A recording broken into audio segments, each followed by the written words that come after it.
We're going to talk about the Batman for this cold open, even though you've all probably seen it potentially months ago, depending on when we decide to drop this episode. Right. And if you haven't, I feel like most of the stuff we might talk about might have been spoiled already.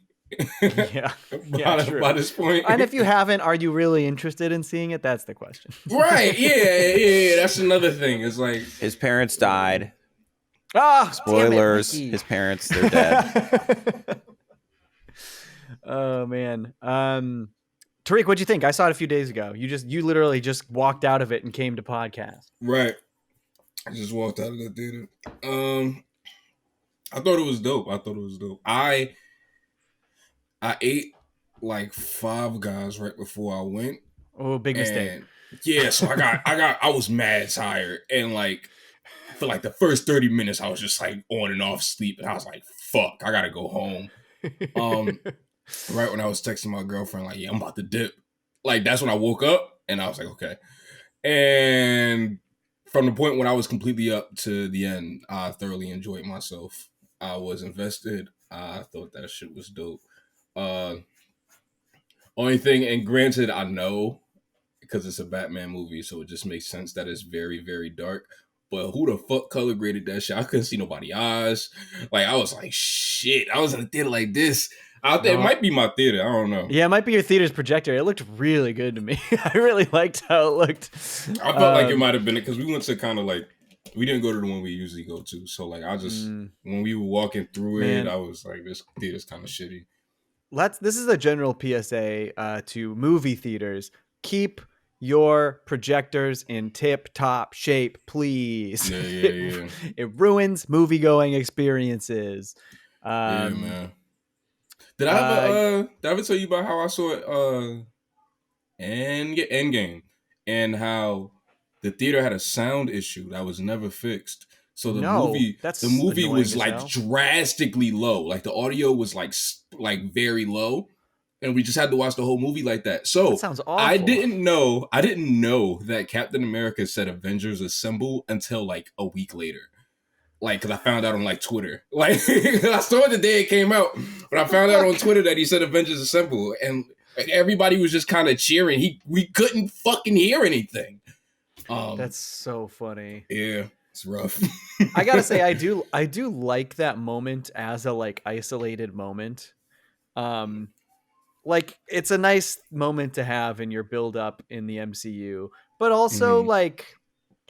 I don't know. I don't think it's like I only think that because it's like this iconic line that we all know. I don't really think it makes sense in the context of the scene because everyone's already there.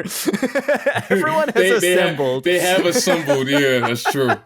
It's like I get it and it's cool, especially like catching Thor's hammer and then saying it. It's cool, but I'm also like, is it as cool as you think it is, Cap? Is it that cool? I feel the same way about Tony being like, and I am Iron Man. I get it. It's mirroring the first Iron Man movie. I think it's a little dorky. I think it's equally as dorky as Thanos. I think it's also. I also think Thanos saying "I am inevitable" is dorky. I don't know. Maybe I just think all their catchphrases are dorky. This is comic book shit. Yeah, if I read that on a page, I'd be like, whoa, like, you know what I mean? I'm vengeance, on the other hand. that shit, I ain't gonna lie. Because when he first said it, I was like, that's kind of nerdy. Why the fuck you say that? And then when it came back at the end, I was like, he's like the Family Guy thing. I was like, he said it. I think it works pretty well like that because I do. Like, I feel like his arc is about, like, this is kind of a movie about, like, this is definitely a reclusive virgin Bruce Wayne. Like, he doesn't go out or have any social skills. Yeah, he feels like he's like 19. Like, he's definitely a kid. Like, he's definitely a kid. He definitely doesn't have any social skills. And one of the things I love about the movie is that he's fucking Batman 90% of the time. He's Bruce Wayne almost never. He's always just in full outfit, and that rules. I fucking love that. And I feel like the whole thing about this being so early in his career, this is year 2. It's like it's about how Batman is really doing this for self-serving purposes. Like he's sort of this he starts off saying I am vengeance, and it's like literally his motivation is to get revenge on the city that like took so much from him, you know? Like it's not really to he's like it's to clean up the streets, but it's really about vengeance. I am vengeance is what he says. And then throughout the movie you've got this other character who sees this Riddler character who sees himself in Batman and like attaches to him and starts to do shit because he sees himself, and all of a sudden he inspires this like incel uprising of these like incels who are like terrorists who believe that they are getting revenge on the people who are owed revenge, not unlike all Batman. Right, exactly. But that's exactly what like their motivation is comparable to Bruce's motivation in this movie. And so that moment when that one dude is just like, I am vengeance, and Batman's like, holy fuck, like, am I one of them? You know what I mean? Right, and that's the moment where he shifts and he's like, this is not about vengeance anymore. This is about saving this city. And that's when he goes and hope. Exactly. And that's when he goes and saves the people. And he literally just like, I love that at the end of the movie, Batman in full costume is just going in and saving people. Like he's just going in and rescuing people covered in dirt. And he's just like, I don't know. It's great. I really, I just thought I think that's the best. Personally, I think it's the best arc they've given Bruce Wayne in any Batman movie. Granted, I'm about to rewatch all of them, so we'll see. But I don't know. It was just a cool take. It's just all a cool take. I thought it was dope. I love Buddy who played Gordon. Dude, Jeffrey Wright he stole the movie from me. So good. He fucking stole the movie from me. Mikey texted me. I think he said that Jeffrey Wright is incapable of giving a bad performance. I think that's what you said, Mikey. And it's true. Like he is so good as Gordon. Like literally so good as Gordon. But also I just love that like so much of the movie is like them being detective partners. It's just that's them on the beat. I thought that shit was dope. I thought that shit was really dope. I loved all of that. It's rad, man. It's good. I loved Penguin when he's just you fucking idiots. It don't sound like a bat. You fucking I love Colin Farrell. I can't believe that's Colin Farrell, but his performance is so good. Everyone's performance in this movie is so good. Zoe Kravitz is so good. Andy Serkis as fucking Alfred is so good. Yeah, man, he's the fucking best. He's man. I think, and I'm glad Andy Serkis is getting more live action work because he's a really good actor, and he's known for being the mocap guy. He's known for like that's what he is, and but I like that Matt Reeves worked with him in Planet of the Apes because he plays Caesar in the Planet of the Apes movies. And so Matt Reeves worked with him before on those two movies. And I love that he was just like, oh yeah, this guy is not just good at this. He's a really fucking great actor. So he's my perfect Alfred. I'm going to cast him as Alfred. Yeah, man, good shit. I'm going to go see it again. I think I'm going to go see it again soon. It's a little long. It's a long movie, but yeah, but there wasn't a point where like I felt like I'm like all right, you know what I I mean? Like I think you may have benefited from being so tired in the first 30 minutes because the whole thing flew by for me until the last 30. In the last 30 I was like, oh, this is still good, but like I'm tired. It was how I felt.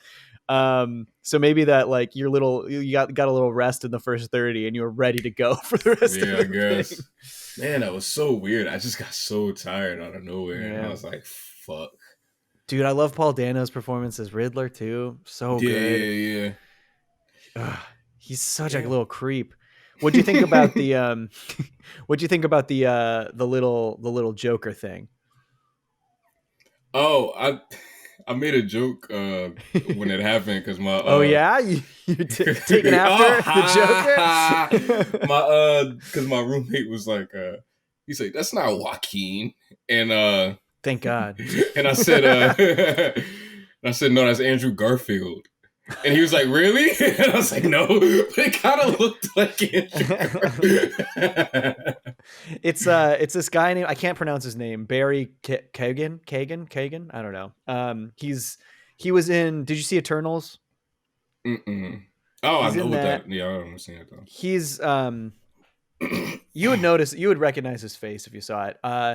He was one of the actors that I really liked in Eternals. I didn't really like that movie, but I remember watching the trailer and being like, oh, that guy, I don't like his face. I don't think I'm going to like that guy. And then watching the movie and being like, oh, I really like that guy. I don't really like good. his face. He does have like, I don't know, something about his face. Is it like a punchable face? Like, yeah, a little bit. Here, like Beans from Even Stevens. Yeah, a little bit. Let me send you this link on Discord real quick, and you'll this is literally just a Google search, but since I can't even say his name properly, Yeah. But he does have a good Joker face, and Matt Reeves basically said he wasn't intending on it being like a setup for the next movie, more so just establishing the world and like establishing that, oh yeah, Joker's around, and like, because like that is actually, I think, a really good point. I didn't necessarily need this Joker cameo, but the one thing that has always kind of rubbed me the wrong way about Joker being portrayed in the movies is he's always a one-off. He's always a one-off in the movies, but in the comics, he's this big, important, overarching villain who's always fucking shit up. Yeah. It feels like they maybe were going to do that with Heath Ledger's Joker, and then unfortunately Heath Ledger died, which is fucking crazy. He died before that movie came out. But that, so like, I kind of like it from the perspective of like, oh yeah, we're just establishing that Joker exists, and he's already like making his little moves, and eventually we'll bring him in and it'll feel like he's been a part of this all along. And I kind of, I like that, especially like knowing he's not being set up as the guy in the next movie, because that's exactly what they did with Batman Begins. They literally tease him at the end and then he was the next one. And then B, we've gotten too many Jokers. It's impossible to be excited about a new Joker right now. Right. Yeah. It's not possible. We got Jared Leto, then Joaquin Phoenix, then Jared Leto again in his redemption scene in Zack Snyder Justice League, which is worse than his performance in Suicide Squad, which is saying a lot. Granted, Zack Snyder Justice League is a better movie than Suicide Squad, but man, like, it's been a while since I've seen both. Oh, dude, I saw them both in theaters too. Shit. Well, no, you didn't see Zack Snyder Justice League in theaters because it's never been in theaters. Did you watch Zack Snyder's Justice League? His version? Oh, that. Oh, yeah. Okay. I'm thinking about, when you said Justice League, I'm just thinking about the one that actually came. The one in theaters. Yeah. The Zack Snyder version is undoubtedly an improvement. Granted, it's 4 hours long, so be prepared for that. But it is not like a great movie, but it is absolutely an improvement. And I also like vastly prefer it visually. It's a pretty good looking movie. Granted, Zack Snyder's got his undersaturated shtick, and I like can get a little tired of it, but like, there's no doubt that movie looks better than the other one. Look, there's some really nice looking stuff in it.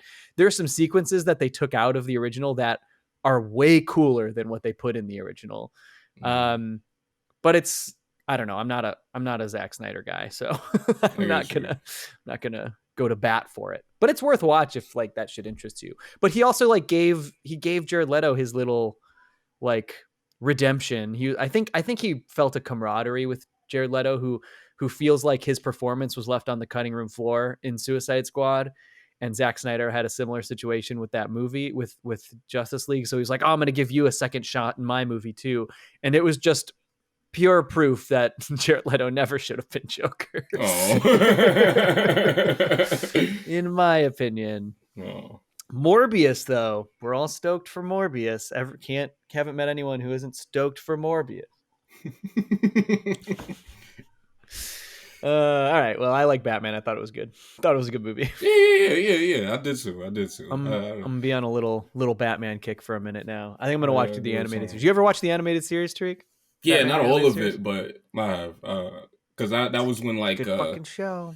I watched a little of it back when I was like I was always an animation fan, like growing up as a kid, but that's when I was like, no, I gotta watch all the important shit. What's the best cartoons ever? And then every list I looked at was talking about the Yeah, that's Batman always on cartoon. there.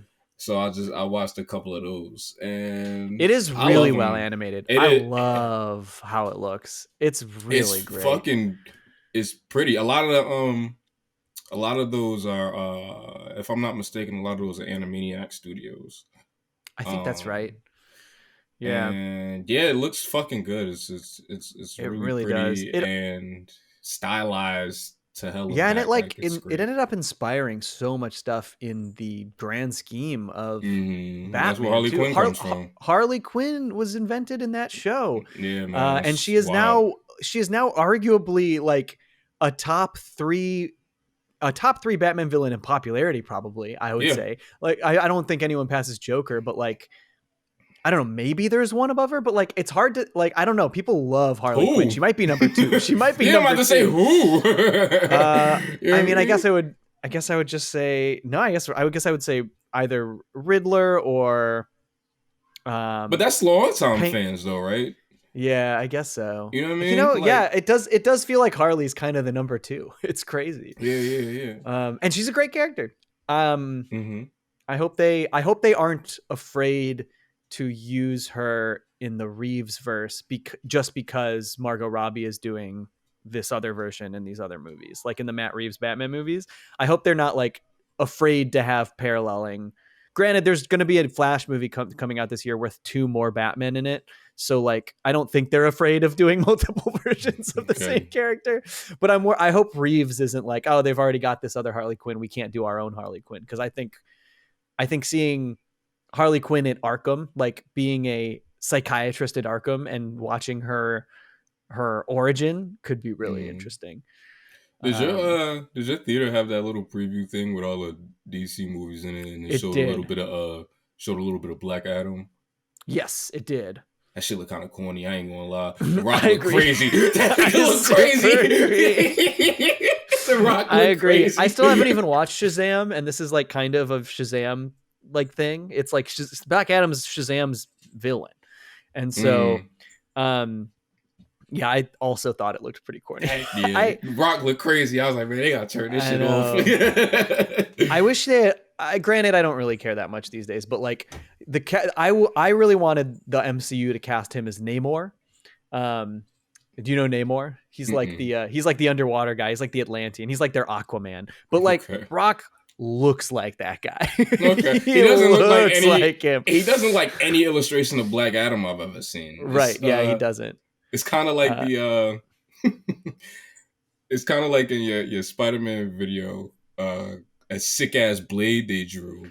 Dude, that's sick ass light skinned Blade. Yeah, I literally like. It was so funny because I was watching it on my iPad, and that was his first scene. And granted, it like I think the coloring was a little weird in that scene because he's even lighter in that scene than he is in the rest, but he's still way too light. And then I paused because I was just like, is this Blade? Is he white? And then I went to Google and I searched why, and I think I searched why is Blade white in Spider-Man, and it autofilled. Like people had already been searching that. Because what the fuck happened? Come on, man. It's nuts, man. He is. It's nuts. Like I was like, that does not look like any Blade I have ever seen anywhere. No. And it's a cartoon. You can draw it like the comic. That's my fucking issue. When you sent me that shit, like my eyes bulged out of my head. Like I was it's not like they just cast a lighter skinned person or something. You know what I mean? Who's just a human. Draw it's it. Like they drew it. Yeah. just color them right. Like I don't. Whatever. It's nuts. It's nuts, man. And they gave him a lightsaber. Oh yeah, full-on lightsaber. That was out of their control, though. I guess. Yeah. All right, this is a really long cold open, but I hope you guys liked our Batman talk. We're gonna go talk about Family Guy now. Let's cue the theme.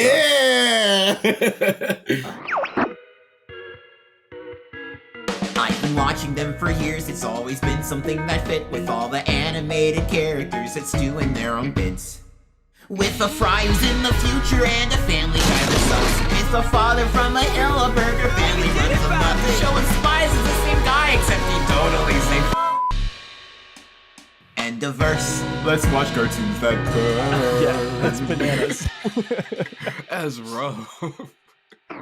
What the is up, everybody? Welcome to Cartoons That Curse, the podcast about cartoons that say swear words, aka adult animated comedies in general. We might cover things that aren't comedies eventually, the more of them that come out. But that's what we do now. Today, I'm here with my co-host, as always, Terrific Tariq. Tariq, how are you? I'm all right. I'm great now that what we're talking about. You know what I mean? Yeah. So you go through your little encyclopedia in your brain, be like, okay, Family Guy. So much of this is just going to be me saying, this is how this is different from what they do later, and they bring this back. Because I actually wrote in notes like questions about stuff. I was like, did they ever follow this up? Did they ever follow this up? Because I've only seen. So like, also I'm Johnny. Hello. But I've seen probably the first 5 or 6 seasons of Family Guy, and I haven't been a regular Family Guy watcher in like over 10 years. So this is real interesting revisit. I honestly like a really enjoyable revisit for this first season for me. It's so fucking fun. Like, it's been a while since I watched these. I'm not gonna lie, it has been a while since I watched these. Whenever I just throw Family Guy on, I kind of go to the middle or the end. Sometimes I go like a little earlier, but I rarely ever go to these 7. I was like, dude, they're belting out laughing. Like, I was like, it was so fucking funny. But not only are they good, but they're sweet. Like they really bring it back to the family. He is truly a family guy in this first season. And I really appreciated how they wrote and structured this first 7. I like there's some stuff that doesn't hold up, but there is so much that I found myself just like being so not just laughing, not just like entertained by, but like charmed and like there's a few times where I was like, ah, which is so rare for me in a Family Guy. I think the very last moment in the last episode of the season is I just kind of like did like one of those like warm smiles, like, that's fucking nice. Like when Brian licks Peter. Yes, I was like, that's I fucking love that. Nice. I love that shit.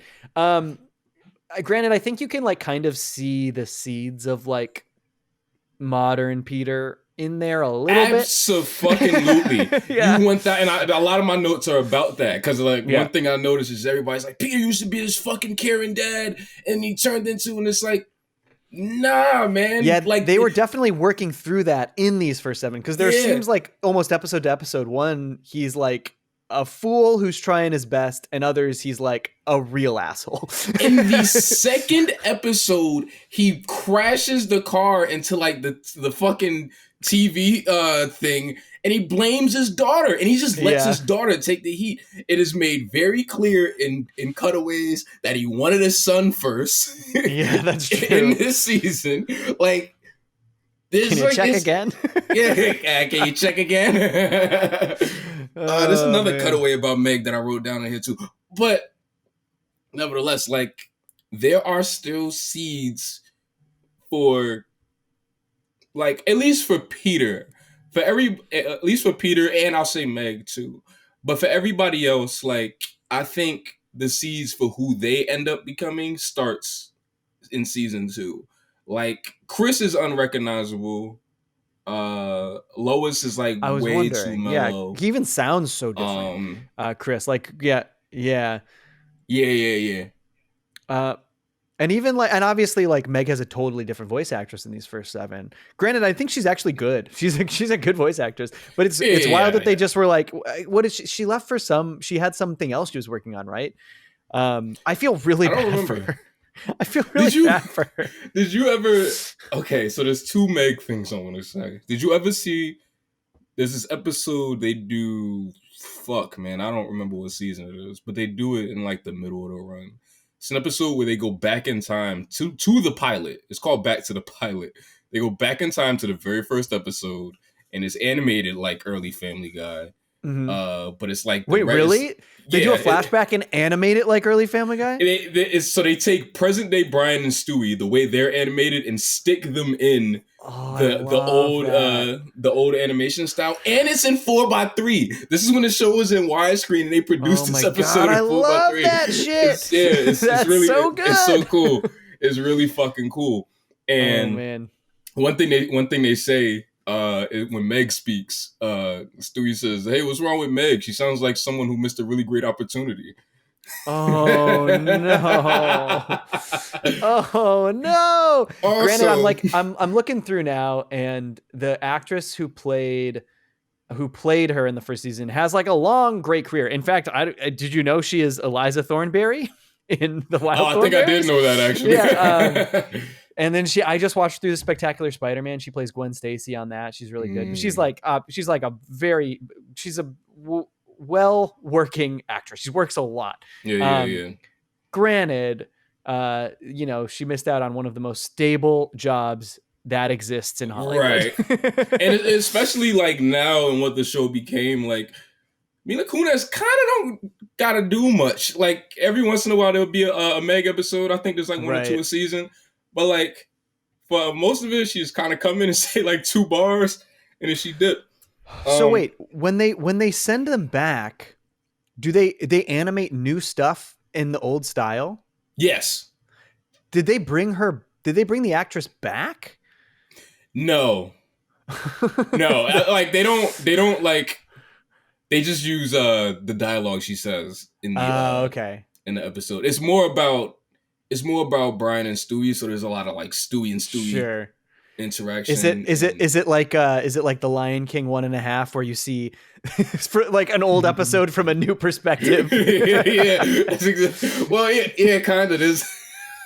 Man, I kind of want to show you that after this because it's so fucking. I kind of want to watch it. I actually really like literally funny. That you told me that and I wanted to watch it. It's really fucking funny. The second thing about Meg that I wanted to say is that, did you know that she was supposed to be voiced by Cree Summer at first?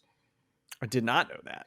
Yeah, she was casted and everything. Like it was supposed to be Cree Summer. Really? And yeah. And it's been a while since I heard that interview where she talks about it. So like I don't want to like mess the details up about like why she wasn't there. But yeah, 1000% was supposed to be Cree Summer until it wasn't.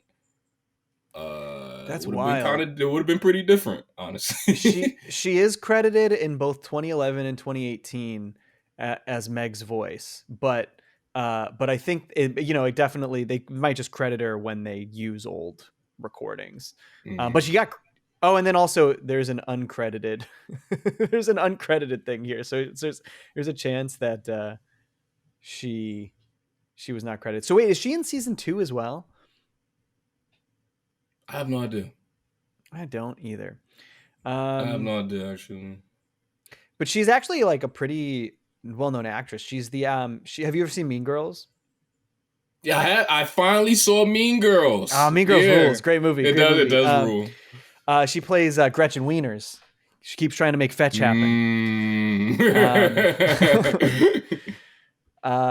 So yeah, that is wild though. Like to excuse me, I burped. to cut that out. Family Guy. It's perfect. No, it's perfect for Family Guy. Leave it in.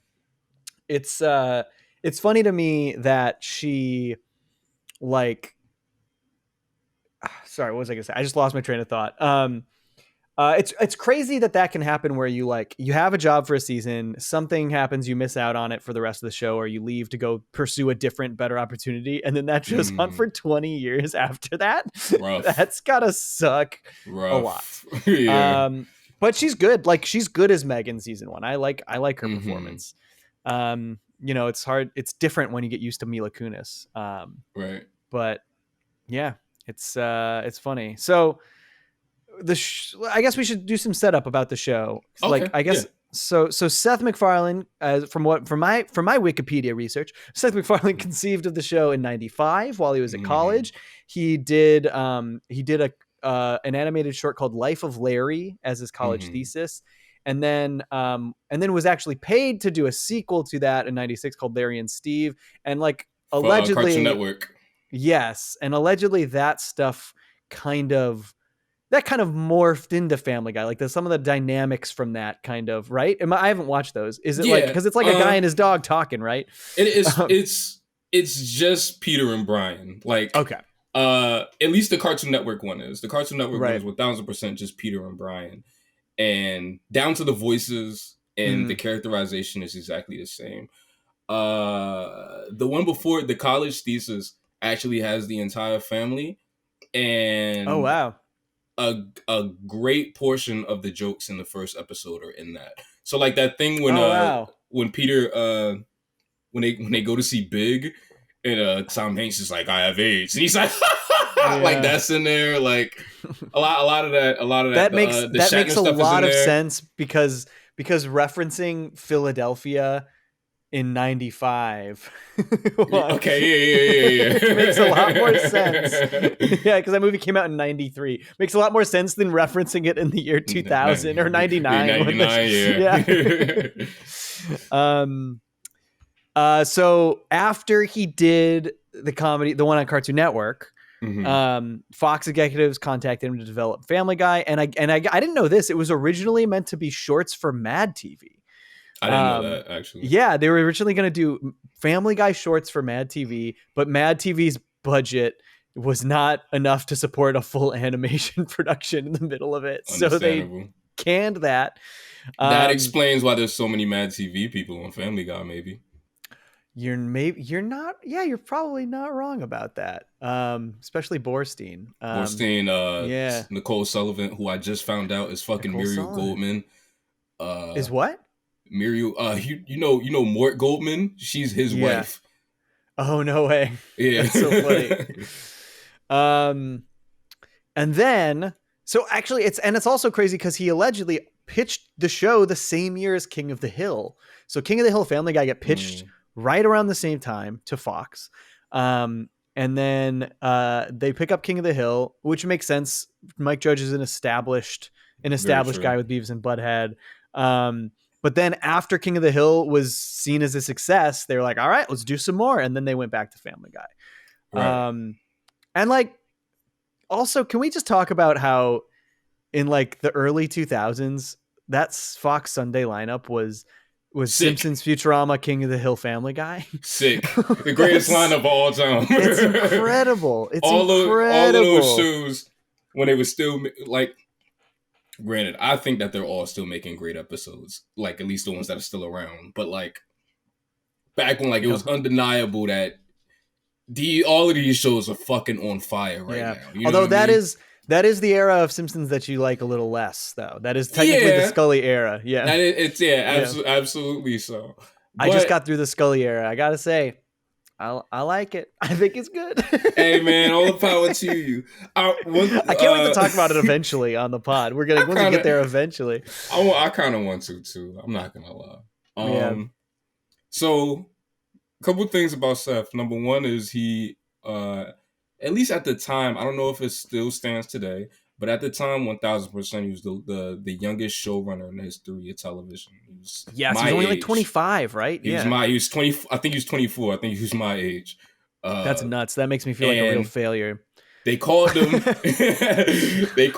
they said, "Yo, so yeah, that Family Guy shit, we want to make it, but we want to put it in front of the Super Bowl. So you only got a couple months to do it." And it was like he didn't have it. Like it wasn't. He had no team, no writers, no cast members. They were just like, you could do it, but we just need it before the Super Bowl. And he was like, fuck. I think they gave him, I think his name is, I don't want to fucking say his name wrong because he's super fucking important. It's the guy from King of the Hill. Greg Daniels, probably. No? No, not Greg Daniels. I think his name is David. Let me type it in. But he was a guy that he's just the guy who worked on King of the Hill. Yeah, he was like attached to it, and then they attached him to Family Guy as well, so that Seth wouldn't have to. They gave him something, you know what I mean? So like he wouldn't. Yeah, David Zuckerman. Oh yeah. So they attached him to Family Guy as well, and they kind of gave him to Seth so that Seth wasn't kind of going in completely blind, and he Right. called his friend who ended up being Mike Henry, who ended up playing Cleveland for years and was a big writer on the show. He ended up calling him and just calling all these favors. And Walter Murphy, who does the theme song, and who has done all of Seth MacFarlane's music for everything that he's done ever since. The iconic Family Guy theme song was recorded in Walter Murphy's crib. It was recorded in his house, bit by bit. Like, he would be like, all right, we go and record the trumpets. So they just had the trumpets go, and then that'll stop. And then like, okay, let's do the drum. Like, you know what I mean? Like, he would just do it bit by bit like that. And that's how they put it together. To this day, the instrumental recording that you hear in front of every episode is the exact same one. Walter Murphy wants to replace it so bad, but Seth keeps saying no because he feels like it's a staple of just like where they came from. I think Seth is right. I really do. I agree. It's also a great theme song. I'm looking at Zuckerman. Zuckerman has like a really great career because he ended up developing American Dad as well. He also did the American version of Wilfred. Do you ever see Wilfred? I've heard of Wilfred. It's the show where Elijah Wood sees the neighbor's dog as a dude in a dog suit. Yeah, it's pretty good and pretty dark. And he adapted it from an Australian show of the same name, which was the same premise, and the same guy plays Wilfred in the Australian version.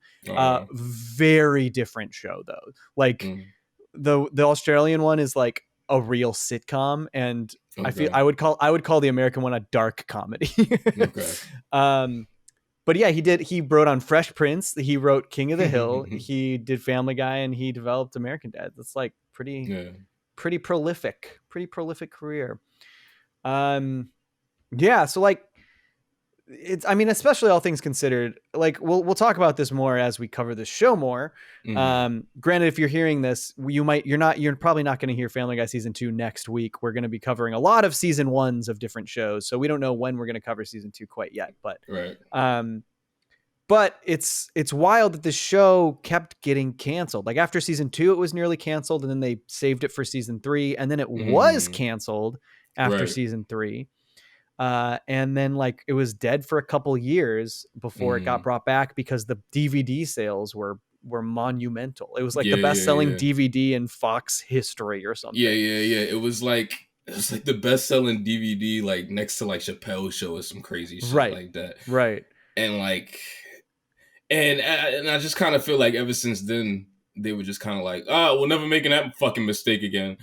And that's just kind of why it's still around. And it's so funny that like this kind of similar thing happened to Butch Hartman, who worked with Seth for many years. They worked together on Johnny Bravo and at Hanna-Barbera in general. And Butch Hartman famously created The Fairly Odd Parents, which has always been kind of like that show that's right under SpongeBob on Nickelodeon in terms of popularity. And like, it's so weird because it's like virtually the same thing.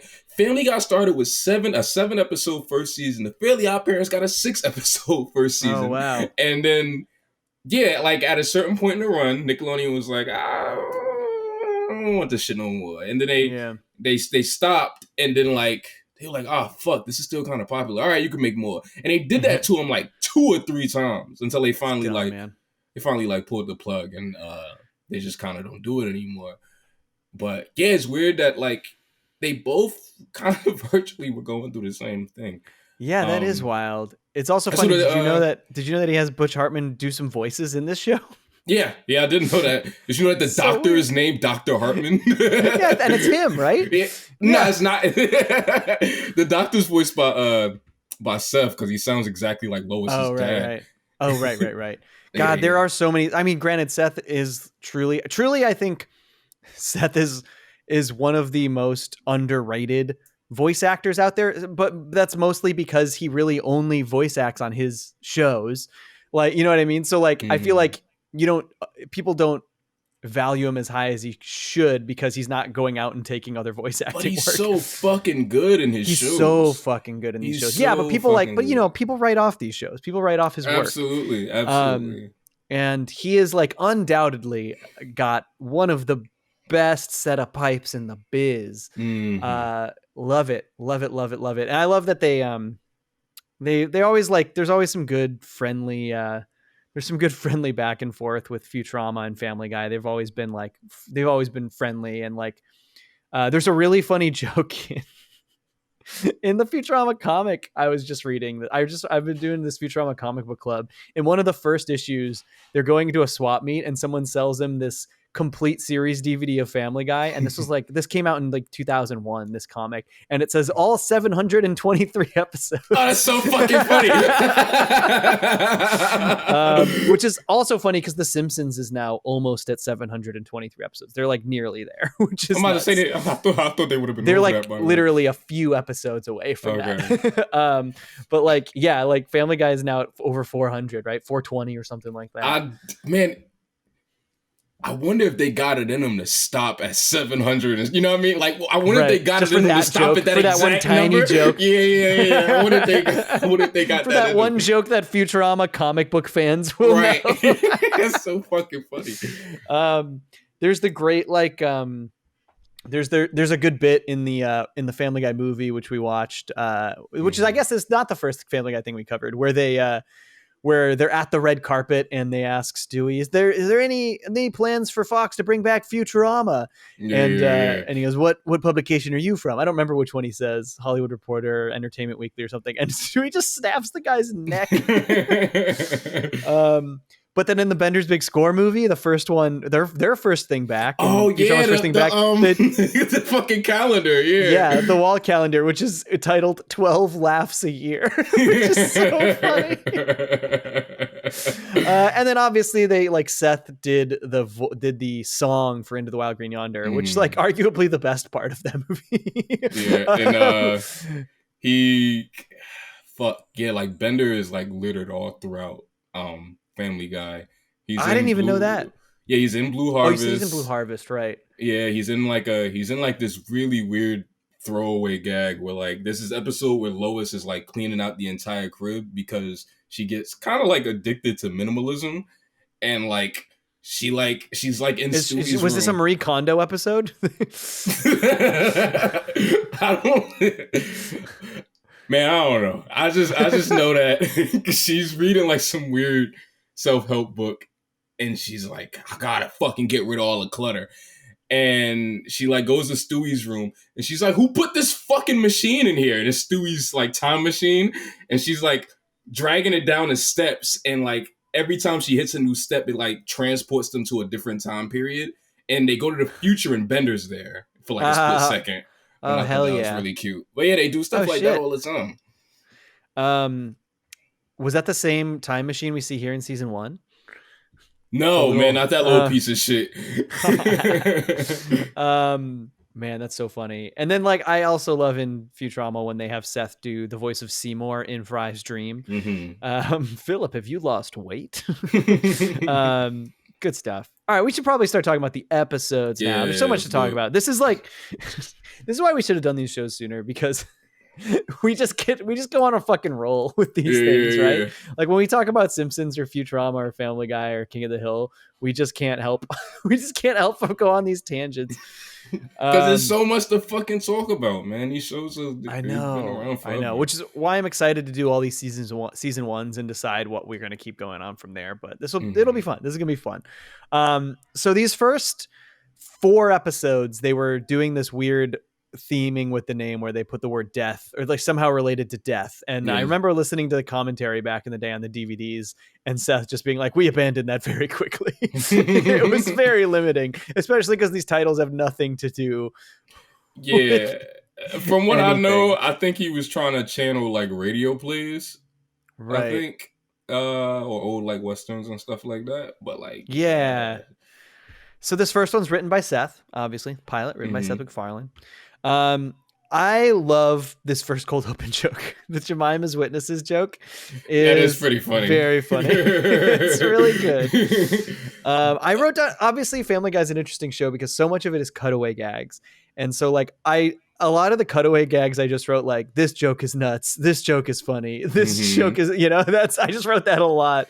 The very first cutaway in the history of Family Guy is that Hitler cutaway. And I wrote Hitler joke is nuts. That's what I wrote.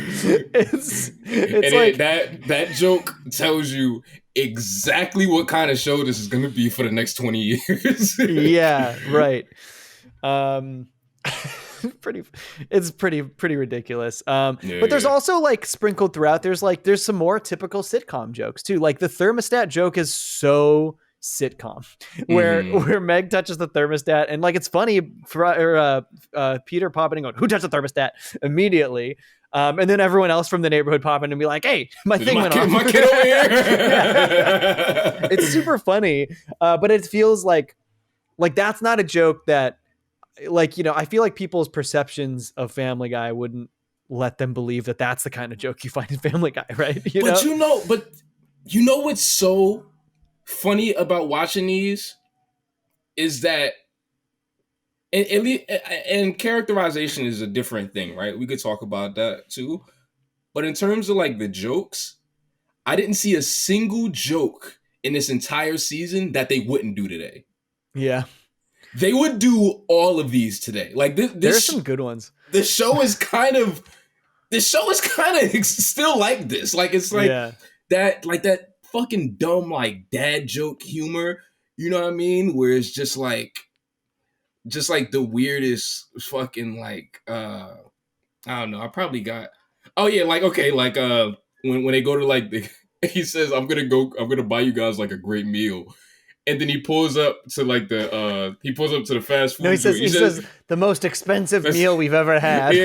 And he pulls up to that fast food joint. He says, "Let me get 20 chick vaginas." I think he says 6,000 or something like that. It's like a ridiculous number. It's like it's still going to eat fast food, but he's just doing a larger amount of it to make it the most expensive. He clearly wants chicken fajitas, but he keeps calling them chicken vaginas. And then Brian says, "Can I have the sausage or some shit? The sausage or some shit like that?" Which is like it's such a stupid dad joke. Like, you know what I mean? Like it's clearly like we know what the joke's supposed to be, and it's just kind of trying to be dumb. And I talked about that before about how like I think my favorite Family Guy is just when it's just dumb. Like not when it's like super offensive. It's just when it's just fucking stupid. Agreed. When it's just fucking stupid. And it's so good when that happens.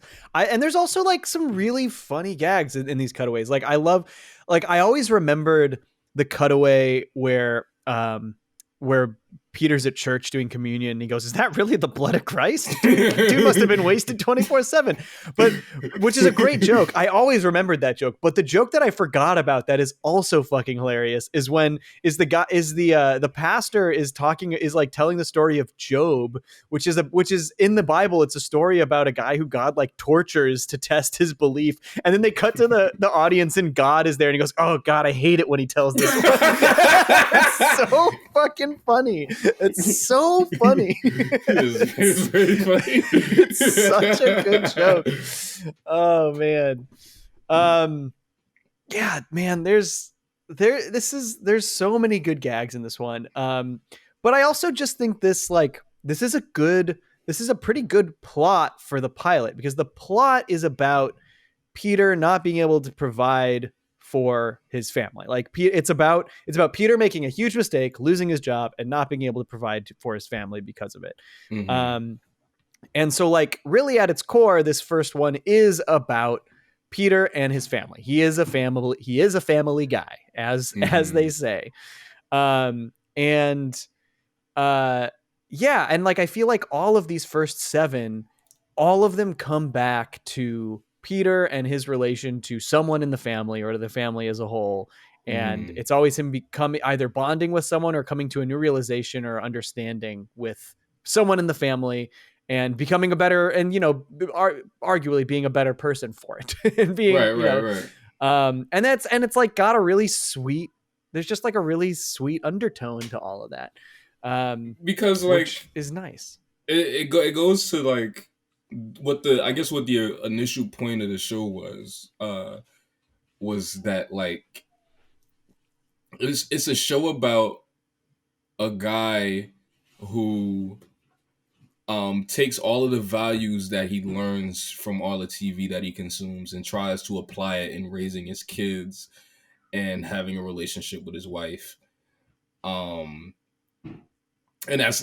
that's super present throughout. Like he references like the facts of life like mad often in these, and like shit like that was like, nah, yeah, no, Meg, it's just like this and it's just like that. And like every cold open starts with them watching TV. All of these episodes have cold opens, and it starts with them watching TV. I like the cold opens. That's why there's the little TV that dots the I in the logo. It's like it's not there for decoration. It's because it's like essential to the show. Like it's a part of like what holds it together and like who exactly Peter is. What if a dad was raised by all of the bad dads on TV? Exactly. What happens when all of the lessons we're supposed to learn from these shows actually get applied, even the problematic ones? Yeah. You know what I mean? Like, and I think that's just like a cool concept in general. And I'll be damned if they don't pull it off, because all of these I enjoyed all of these. I did too, every single one of them. I liked in this one, so like obviously the premise is that he gets drunk, he's really tired, he falls asleep at work, and his job is to like quality control the toys.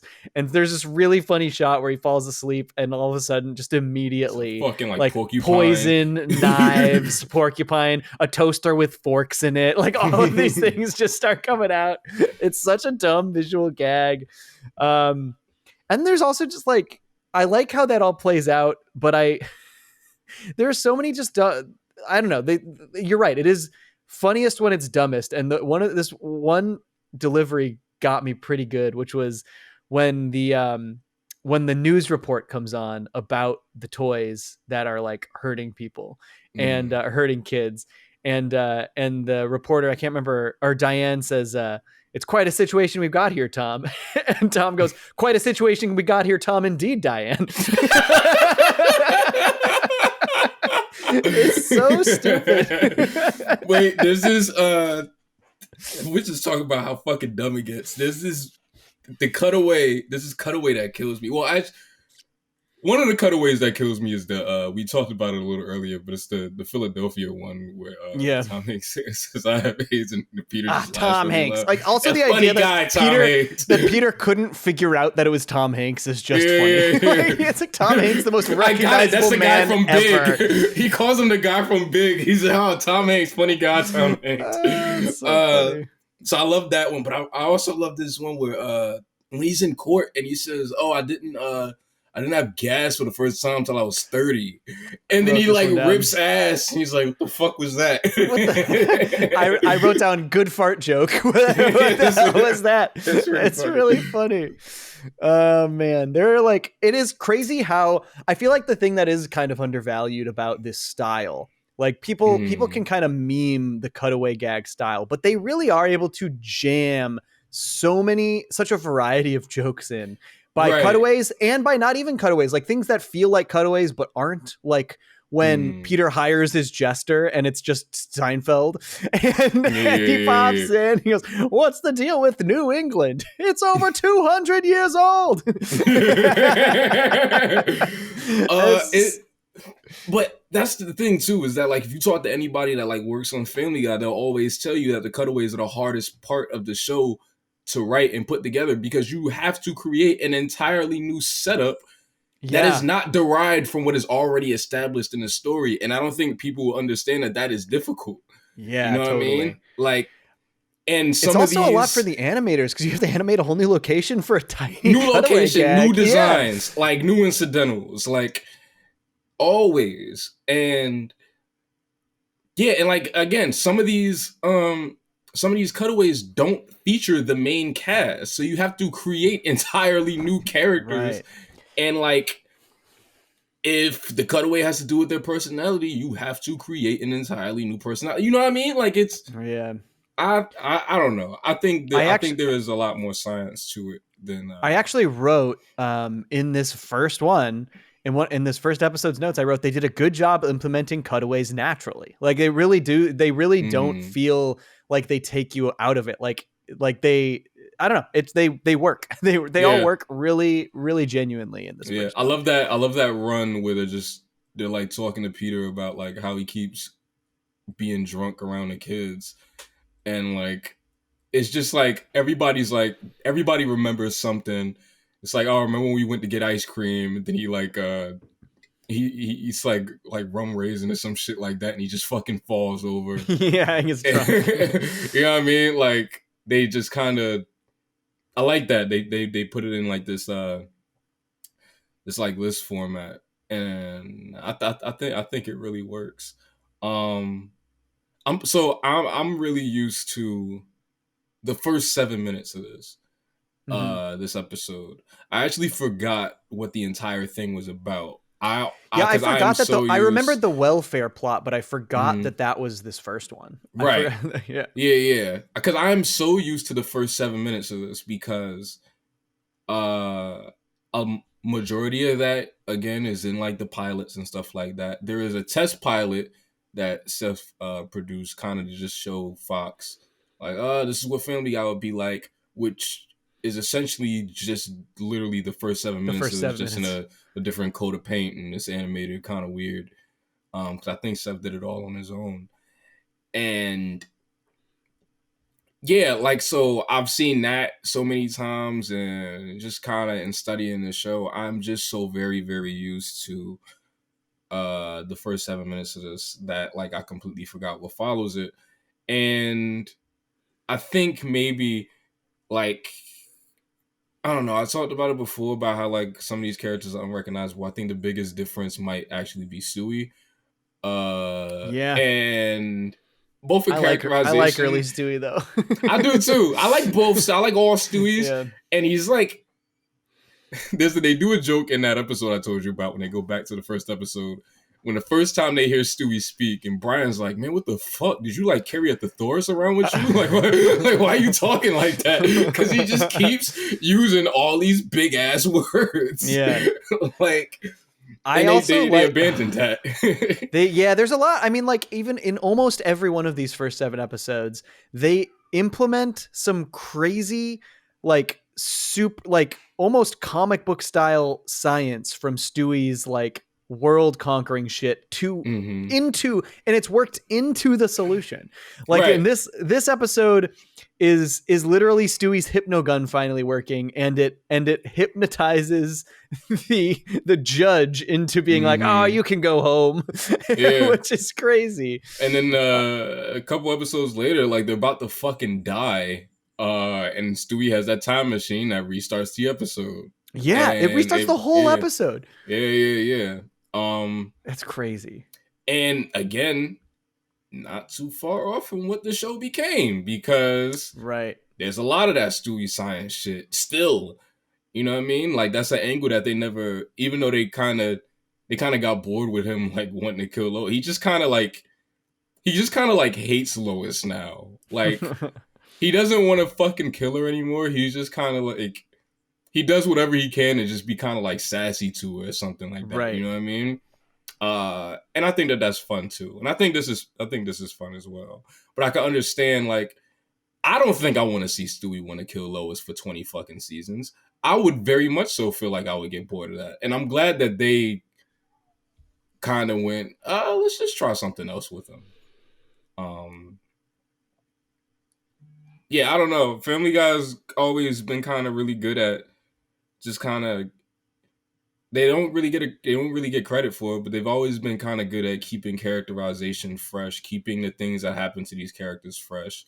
Like, I completely forgot Peter used to work for Mr. Weed, because Peter has had so many jobs. That and even they rotated him out in the first 3 seasons already. Like, they were immediately starting to switch them up, or at least 4 seasons. Like, yeah, they stick. All of the jobs Peter has stick. Like, he's at the toy factory for a couple of years, and then he doesn't work there anymore. And then there's a string of episodes where he's unemployed. Like, There's like an arc. There's like I a string remember of that. episodes when he's unemployed, and then he becomes a fisherman. I remember the fisherman thing. Right. He's a fisherman for a little bit, and then I feel like there's something in between before he starts to work at the brewery. But he's just been working at the brewery ever since. But like still, they'll rotate bosses. Like obviously Angela was there, was voiced by Carrie Fisher. When they realized, like, when Carrie Fisher passed away, they had to invent some new bosses for him. So they had like this interracial couple. I don't remember who plays the dude, but I know one of the woman was Nacy Nash. And I think they rotated them out. I'm not entirely sure. I can't really remember right now, but yeah, I just think that that's really fucking cool that they take that shit like so seriously and they like move them around and like do different things and put them in different environments. I really appreciate that they decide to change his jobs out. Doesn't he work? They I don't know. That's just, I think that's cool because it doesn't fundamentally change the show, but it gives it a new flavor. You know what I mean? And like, I don't know. It'd be hard to imagine them taking Homer out of the power plant, but like at this point, yeah. But also they give him so many temporary jobs. Then like, what does it matter? You know what I mean? He's been everything, which is so funny to me. But yeah, I really appreciate that about the show. It feels like there's a lot of things like that the show that just gets written off because like people are just like cutaways, like unrelated cutaways. They're like, well, the show's a lot more than that. There's a lot more going on. Yeah. Okay, I wrote down this joke. Why is Peter's favorite episode of Different Strokes the very special episode about the child molester? Why is that his favorite episode? What in the fuck? This is ridiculous. Oh man, I went down a rabbit hole reading up about that episode. I knew about it, but I was like, I guess I don't know about it. So I read up on the whole thing. Sounds pretty crazy. Sounds pretty. Oh yeah, man. I've seen it. Like I saw it as a kid. Yeah. So like when I saw that joke, I knew exactly what he was talking about. Yeah. Have you ever? This is really tangential, but have you ever seen the Smart Guy episode that is exactly like that? No. That shit is horrifying. Did that. It is terrifying because, really briefly, TJ and a friend that they give him that is barely around in the show, mind you. They just kind of his own age. Yeah, they just needed somebody that's his age. They both play video games online. And they're in like this little chat room. This is when chat rooms were like first started because Smart Guy's like from like 98. Right. And there's this chat room. This guy says that he has like all these like exclusive games. He can sell them to him for the low. So they meet him at this spot. He sells them the games.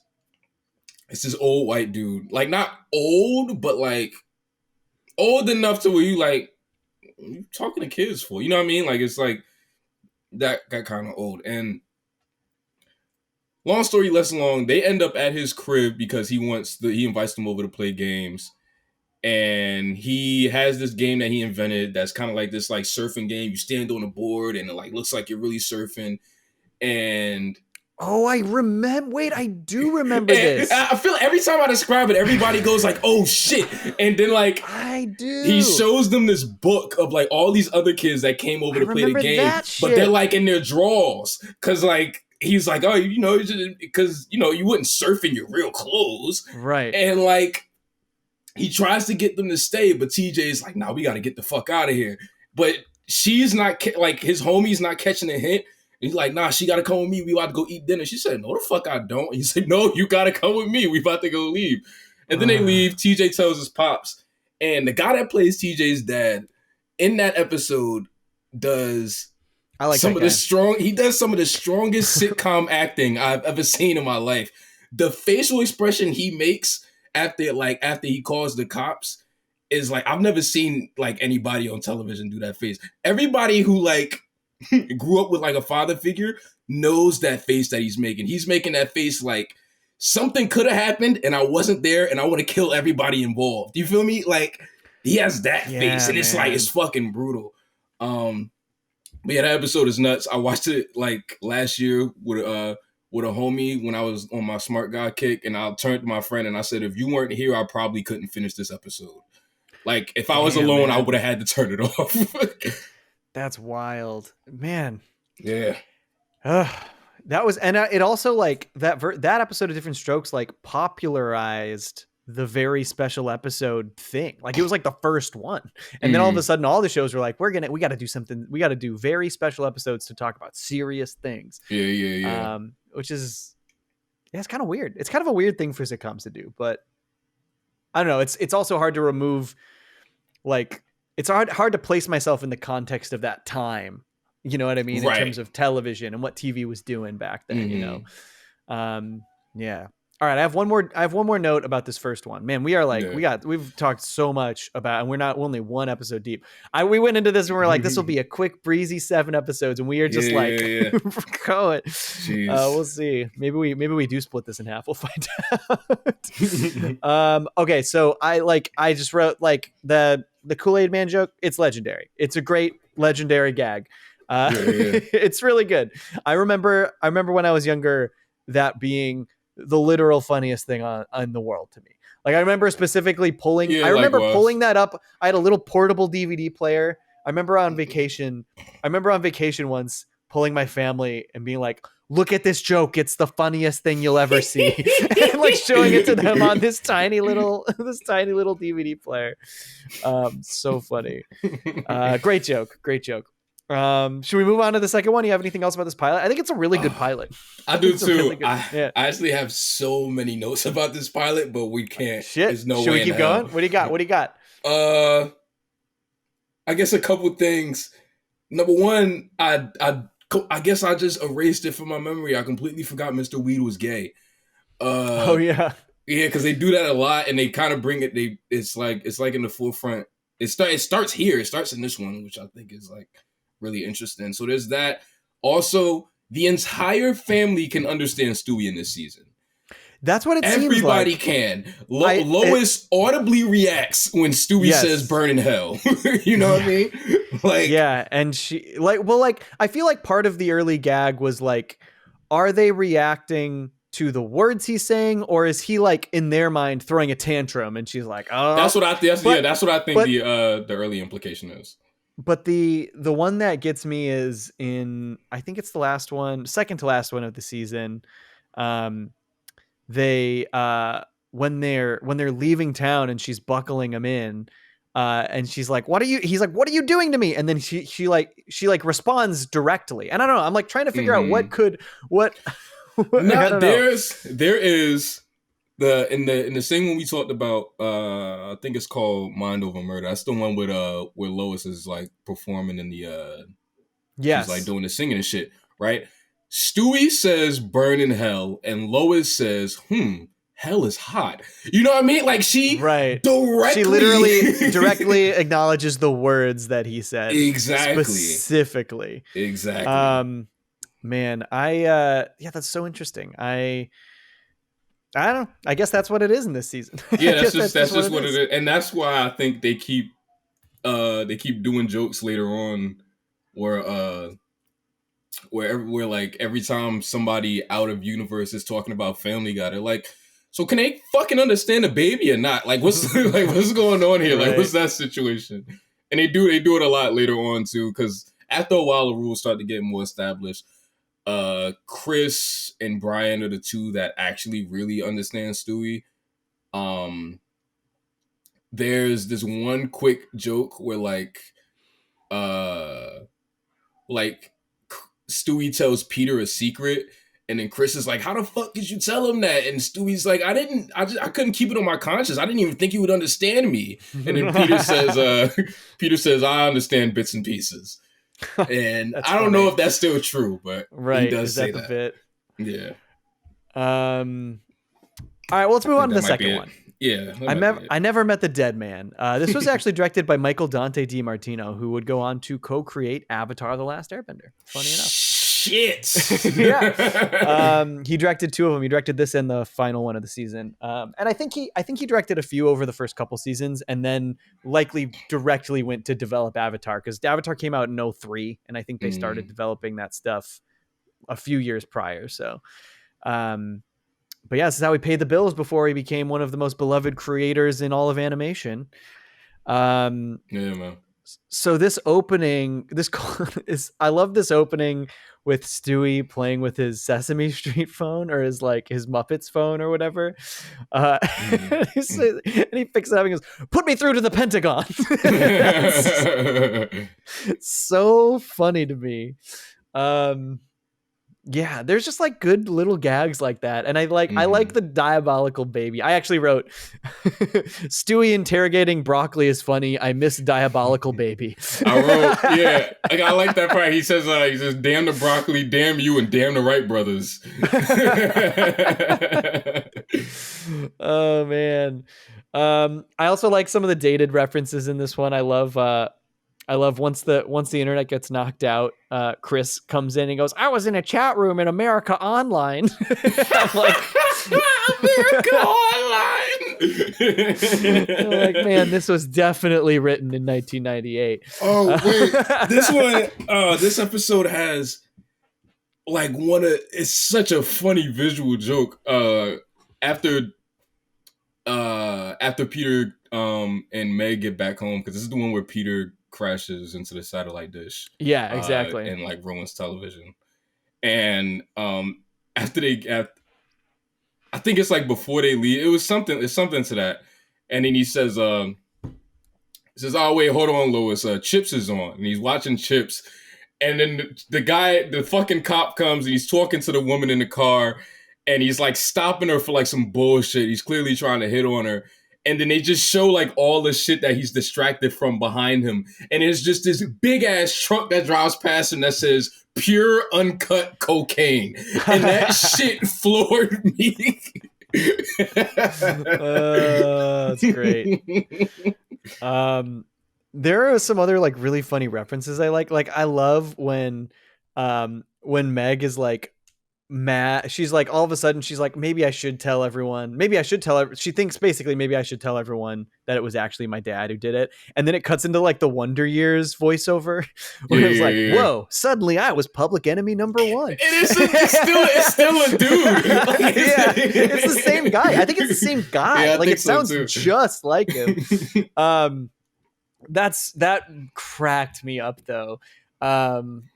That was so funny. I also really like funny. the cutaway to like realistic Scooby-Doo where they're just like, Oh, it looks like they so cut out his intestines funny. and choked him with them or something like that. He said, "That's right, Scoob. It looks like we're dealing with one sick son of a bitch." Yeah. It's so funny. Which is a funny idea. What if the Scooby Gang was like met with like a real murder? It's like SVU. Yeah. A It's real so funny. murder. It's so funny to me. Yeah, I love that shit.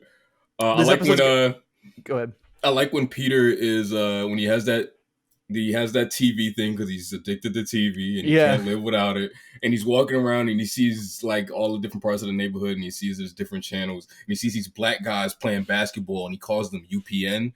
That shit is crazy. I was like, oh shit. I liked when he was doing that and he goes and he sees Quagmire and he goes, "What are you doing?" He goes, "I'm going to work." He goes, "Quagmire and his wacky get rich quick schemes." Yeah. Which is a continuity thing. Quagmire apparently has always been a pilot. It was literally his first. Yeah, that's the first appearance. Second episode. Yeah. Second episode. He's dressed to go to work as a pilot. This episode has the first "Whose leg do you have to hump?" Do they do that a lot over the course of the show, or is it just known from this episode? I think it's just this. That's really so funny. That's like such an iconic line that people remember so vividly, and it's in just the second episode of the show. Right. Yeah. It's really funny. There's some crazy jokes in this, like when Lois is like trying to like hint at Peter, like there's some more things we can do without TV. Basically, like hinting like let's fuck. Yeah. but and he goes, "I can think of a few things." And he goes, "Lois, you have a sick mind." And she goes, I was talking about getting intimate. And he goes, "I thought you wanted us to kill the children and harvest their organs for beer money." It's just an insane joke. Insane joke.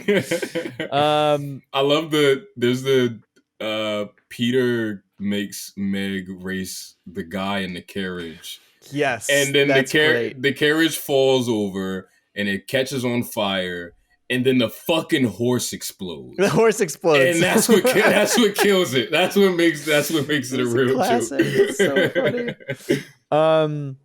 That's so good. Oh my god! And when the TV goes off the air, and the reporters just start saying whatever.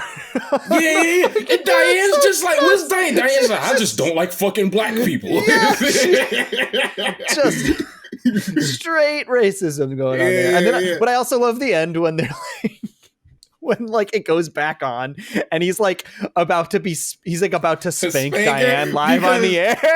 Because look, right, like when it goes off, the joke after they say all that like racist shit and everything, the joke is that the guy says, wait guys, we're still on in Boston. Yeah. And then they're like, fuck.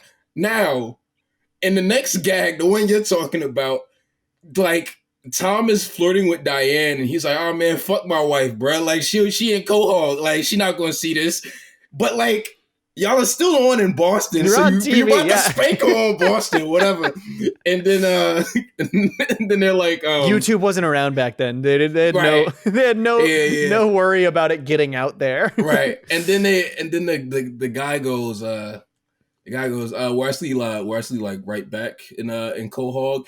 And there's this sick ass shot of just Tom with the paddle and like Diane. With the paddle. It's such a funny shot. And they're both like looking back at the camera like it's just one drawing. It's so funny. It's pretty funny. I kind of miss Diane. Is she not in the show anymore? Oh, you don't know? She fucking died. No way. They killed Diane in like season 9, dude. That's fucked up. What the fuck? Yeah. Holy shit. Yeah, that's nuts. I guess I got to get to season 9. Right. So this is this is like this first one that they do. The second episode is a like Peter and Meg story more so than anything. It's more about them connecting because he's like, Peter doesn't want to go out and teach her to drive. He doesn't want to do anything. He just wants to watch his fucking TV. He doesn't want to connect with his family. And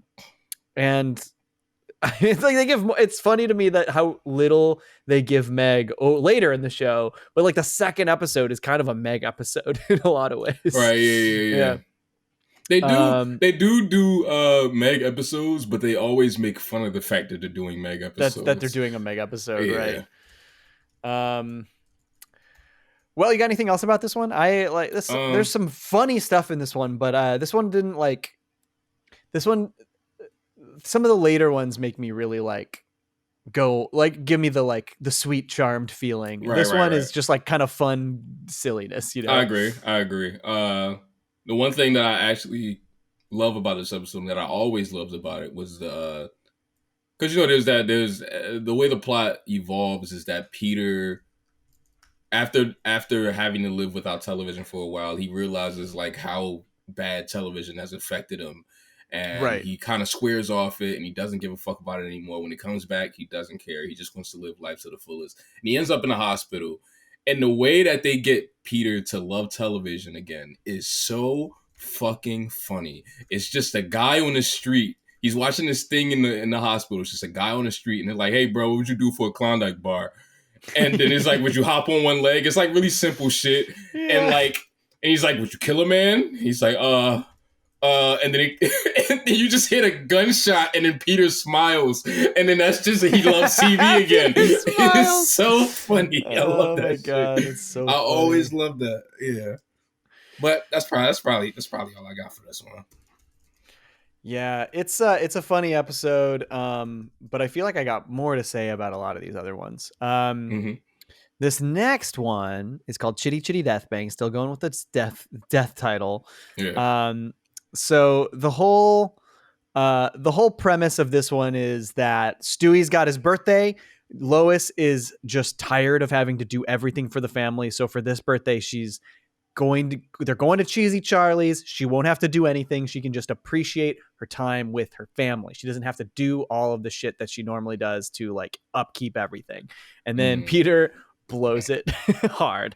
Yeah, man. I love what like the way he bluffs into losing the deposit is pretty funny. He just like bluffs for a moment and then immediately loses out. I actually was kind of hurt because I was like, he fucked it up, but like even I would have been like, whoa, wait, hold on. Like I wouldn't expect them to like damn, Yeah, it happens so fast. It happens so fast. Yeah. But there's some really funny jokes in the beginning of this. Like, I love the flashback to Lois missing all of Meg's stuff. And he's just like, she just said her first words, and then she stood up and took her first steps. And he's like, it's all the things. And then he walks into the other room, and you hear drums. He goes, her first drum solo. Before he walks away, though, he's like, "What the fuck you doing in here? Like, yeah, what the fuck are you doing in here?" Oh, that man. shit is hilarious. I love that this one just has Stewie going on his own full-on adventure. He escapes the house and runs away to the airport and tries to get on a plane. Like, I love that he's just like fully has his own adventure. The family does not notice. And then he comes back after the adventure. Right. It's really funny to me. I love it because, you know, Peter fucks it up and he has to find a way to like make the party dope. And like, he hears that the parade is coming and he obviously he gets the parade to like come to his crib. And like that just kind of makes for a really fun party. But I love how he does it because they show this sign. They show this sign that clearly says parade row. So he picks it up and your brain instantly goes, oh, he's gonna redirect the sign so that's where they go. And it's a great misdirect. It's really funny. He messes with it for a little bit and then he's like, fuck it, and he just hits the dude over the head with it. It's so funny. So funny. That's a great gag. Love that gag. And then also like the whole subplot with Meg and the Heaven's Gate parody, basically the cult thing is pretty nuts. Like the whole cult, all the dudes are castrated and like, that girl, like, I think they do a funny job showcasing how weird that girl is. Like, she's really weird. I love this is something that I feel like they would still do. Like they would do this story like today. I feel like they would. I liked, they just cut to a close-up, like Meg's just like, really? Thanks. And they cut to a close-up of that girl and she's just like cross-eyed with this crazy smile, this deranged smile. Like, it's so funny to me. And then I also like when she leaves the house and she's just like best friends forever and ever. And then a moment later, you can see her out the other window. She's like, this is such a great yard. It's so funny how quickly it's just goofy. It's just dumb. It's just good, dumb shit. Okay. So I think the sweetest moment of this whole season for me, one of them, this is probably my favorite moment of the whole season. I love the whole, I love Peter coming to the realization that I do too. The party is more about this party going well is more about Lois than it is about Stewie. It's not about Stewie's first birthday. It's about Lois having her family together, and it's about Lois getting to like enjoy time with her family, not just having to like care for and support them the whole time. Yeah. And I love the moment when Lois basically says, it's not about the birthday. We're celebrating when our family became whole. And that's really nice. That is so really sweet. Nice. It's really, and I so the moment that I wrote down is when Peter is talking to Meg about when he goes to get Meg. Yes. And he realizes it mid-speech. Like he realizes it like mid-speech. And it's really fucking nice. And Meg instantly gets it. When it's put to her that way, she instantly gets it. You know what I mean? Totally. I think that shit is really fucking nice. It's really nice. Do too. It's really good. And then like the whole Stewie subplot is pretty funny too. They kind of jam a lot into this one, but the Stewie subplot is funny too. He's like he's got this conspiracy about the man in white coming to put him back in the womb in his prison. And he ultimately, like through his little adventure to the airport, decides, he needs to face his problems. He can't just run away from his problems. Right. Which is like already that's like a nice little Stewie arc too. But I wrote down that I love the shot choices and color palette when Stewie is like facing off against it's really the cult leader who comes over. But there's some like really cool color choices, like really vibrant colors going on for whatever reason in that sequence. And also just like they do some crazy like overhead shot of the living room where like They do. the man in white is like looking for Stewie. It's like, I don't know, I thought it was cool. I was like, this is pretty creative. They did a good job here. I agree. I love this episode. I think it's a really great episode. You got anything else about this one? Nah, man, we actually went through all my notes. I didn't have that many for this one, but I had did so really many like notes it. for the first one. Oh man, it's like there's so many fucking notes for the first one. Yeah. Yeah. I mean, I got a lot of notes for this next one. I didn't realize how many I had for this next one. I do also. Well, I've always loved this one. This was always like when I was a kid and it was just like a very limited number of Family Guys. This was always one of my favorite ones. Yeah, I really like this one. I think I was initially a little turned off because like especially after the last one feeling so sweet. Like this last one has such a sweet ending, and then for this one to be like Peter just immediately being the biggest asshole in this one, and I was like, I was like, oh man, he's such a dick. But this is a great episode. It is. Yeah. What do you love about this one?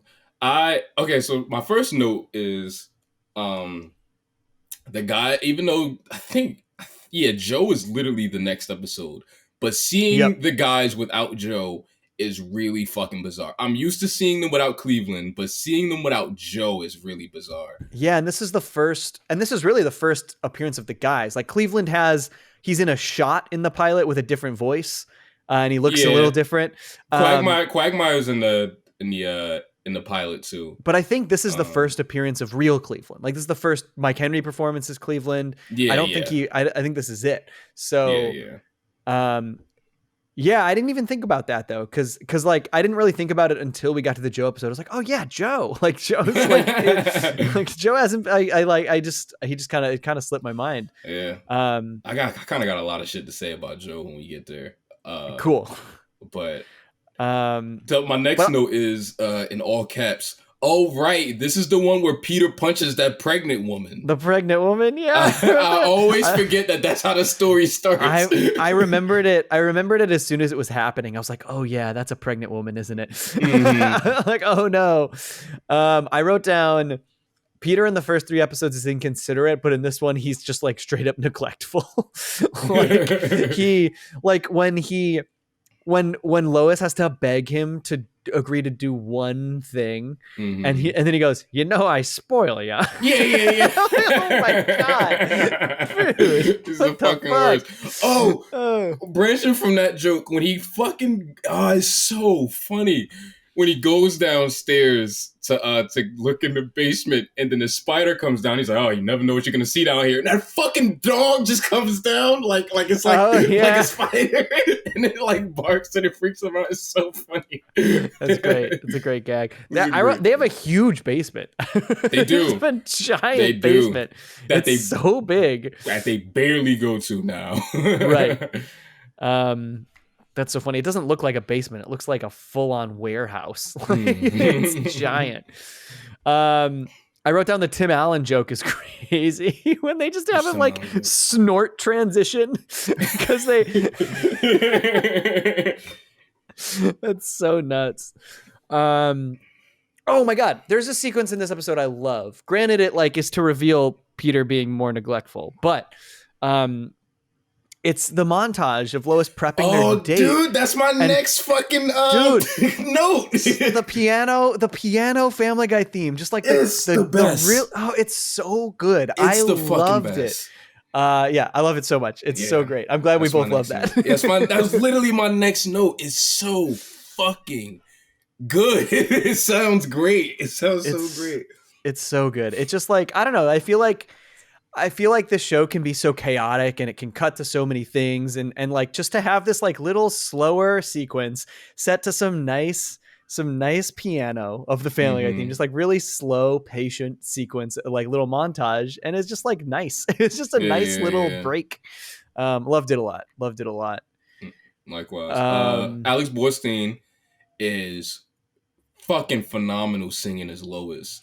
I love it. Good. Oh my god, she's such a good actress. I love her so much. Have you ever seen The Marvelous Mrs. Maisel? I haven't. I only watched season 1, but she is phenomenal in that show. She is so good. It's a good show. Granted, I should probably watch more of the show, but season 1 is really great. I'm a big fan. She's in Slacker Cats too. Oh, is she? Yeah. Oh man, we're gonna have to talk about her some more. I also I like there's a moment where Peter is just saying something that's so like something to Lois that is so obviously stupid for him to say, and Brian's just like, "Oh, Peter, stop." He basically just like trying to get him to stop. He's like, no. I like in this first season, in a lot of ways, it almost feels like Brian is kind of like Peter's conscience in some sequences. That is essentially that's like essentially I feel like that is part of his function. I also think that like part of the thing with Brian is that he is the one animal in the family, but he's the only one that acts like a normal human being. Right. Totally. Yeah. Especially in these early days. He's like he's just a guy. He's just a guy who lives at their house. He's a fucking dog guy, bro. That they're just cool with, like, that just doesn't pay rent and like doesn't do anything. He's just a fucking dog that drinks. Yeah, it's nuts. Let's see what else. I love Lois getting the spotlight singing at the bar. Like I like too. how like and like man, it really is like Peter just being so shitty and neglectful this episode, and then Lois twisting that and being like, now I'm getting something pretty cool out of this, and then Peter getting immediately jealous and angry about it, and then snitching to everybody's like wife, right? You know what I mean? I know. And even like I mean even Brian, even though I know Brian is, like we just said, Brian's kind of his conscience, but Brian gives him kind of bad advice, some bad jealous advice, where he's just like he's like, I'd be like, he's like, I wouldn't be happy if all these guys were ogling my wife or whatever. He's just like, but I'm the jealous type. right. But I'm the jealous type. Yeah, exactly. Speaking of the guys, man, it's such a funny bit when they find Stewie's like drawing for the time machine, and they're looking at it like it's a kid drawing, but like they're talking about it like it's a kid drawing, but also like it's a time machine. It's like, oh look, it looks like a time machine. Like, see, that's where the capacitor goes. Like, right. What the fuck are they doing? That's so funny. That's so funny. Oh, man, there's some good gags like that in this. Yeah. And then I just like, again, love how they tie Stewie's shit into everything. Like Stewie's weird devices and diabolical world domination plans always tie in. I guess we didn't talk about it in the last, or in the we didn't really talk about it in the second episode, how his weather device fixes everything, right? Or does it destroy it? His weather device ties into the I forgot about the weather device. Yeah. And in this one, his time machine just reverses everything. Right. And then it stops the episode, because I was like, from happening like it was supposed to. I was like, okay, so is this gonna be a loop? But Peter trips over the time machine. Yep. And I was like, fuck. It's pretty good, even though it does kind of like, oh, Peter never learned his lesson. Right. Never learned his fucking lesson. It's a sick way to go back to the status quo. It is. Man, this is a great episode. Great episode. Big fan. You got anything else about this one before we move on? No, we went through everything I had. Heck yeah. All right. 105, A Hero Sits Next Door. This is the introduction of Joe. Yeah. And I like this cold open a lot. Stewie incapable of looking away from Teletubbies is super funny. Like even though he's this genius super baby who is trying to conquer the world, the moment he sees these weird Teletubbies on TV, he's transfixed. Fascinated. Yeah, it's really funny. But I love the joke once Peter changes the channel and he's not transfixed anymore. Stewie goes, "When the world is mine, your death will be quick and painless." Yeah. Oh man, I'm excited to like keep watching this and see when exactly he kind of changes. But like, I really like early Stewie. He's really funny. He's really funny. Yeah. Man, wait, what joke is this? I wrote that Which one? toaster joke is crazy. What's the toaster joke? Toaster. Why don't I remember the toaster joke? Because Peter is like, I fucking hate neighbors because they always borrow something. Yeah. I lent him my toaster. I never saw him again. The guy is in the bathtub with the toaster. It's so fucked up. That joke is nuts. I was like, It's so seeing fucked that joke again for the first time. You reminding me there. I was like, why did I write this? It's so fucked up. It's so fucked up. Oh my god. I really love that. I really love that. Like, they bring in Joe as this character, and like the first thing that they reveal about him is just that he's just like so fucking good at everything. He's so good fucking at everything. great at everything. They're really clever in, like, every time Peter sees Joe. Yeah, every time Peter sees Joe, he's in the car, he's sitting down. Like, so when they finally, because Peter invites him to the baseball game, and he says the sickest line of dialogue when he sees him. He says, "Holy crap, he's a crapple." Holy crap, he's a Which crapple. is sick. I always remember that line too. Yeah, me too. I always remember that. It's so fucking sick. It is pretty sick. Yeah. But Joe used to be so fucking cool. He's like early Flanders. And he's not. Like, is he not cool anymore? Is he like kind of sad and depressed now? He's pathetic. He's so fucking pathetic. He was so cool. No, I love him in his first one. He's so fucking pathetic. He's the corny guy in the group now. Like, everybody makes fun of him. Like, he says lame jokes. Everybody fucking makes fun of him. Man. And when they're not doing that, they're making fun of the fact that, like, I get it, he can't fuck Bonnie no more. Like, you know what I mean? Like, they do shit like that. And, like, Joe used to be the fucking man. Everybody wanted to be Joe. Bums me out. I just wrote, man, I love Patrick Warburton. He's just got the greatest voice. He's got one of the greatest voices of all time. Yeah, he's so great. He's so great as Joe. So great as Joe. I also like this. I forgot how nuts his origin is, where it's just him versus the Grinch. Yeah, man. Which is like, I think they retcon that later. Like, they go. Do they? Yeah, I think he goes like, I mean, that shit. Because the whole point of it was the whole point was, I mean, really they went over the top with the Grinch aspect, but the whole point of the origin was like he lost the use of his legs and still got all of those gifts back to the orphans or whatever, you know. He's like really, really going for it. So I get it in the purpose of the story, but it is kind of nuts to have his paraplegic origin be fighting the Grinch. Yeah, right. It's fucking sick.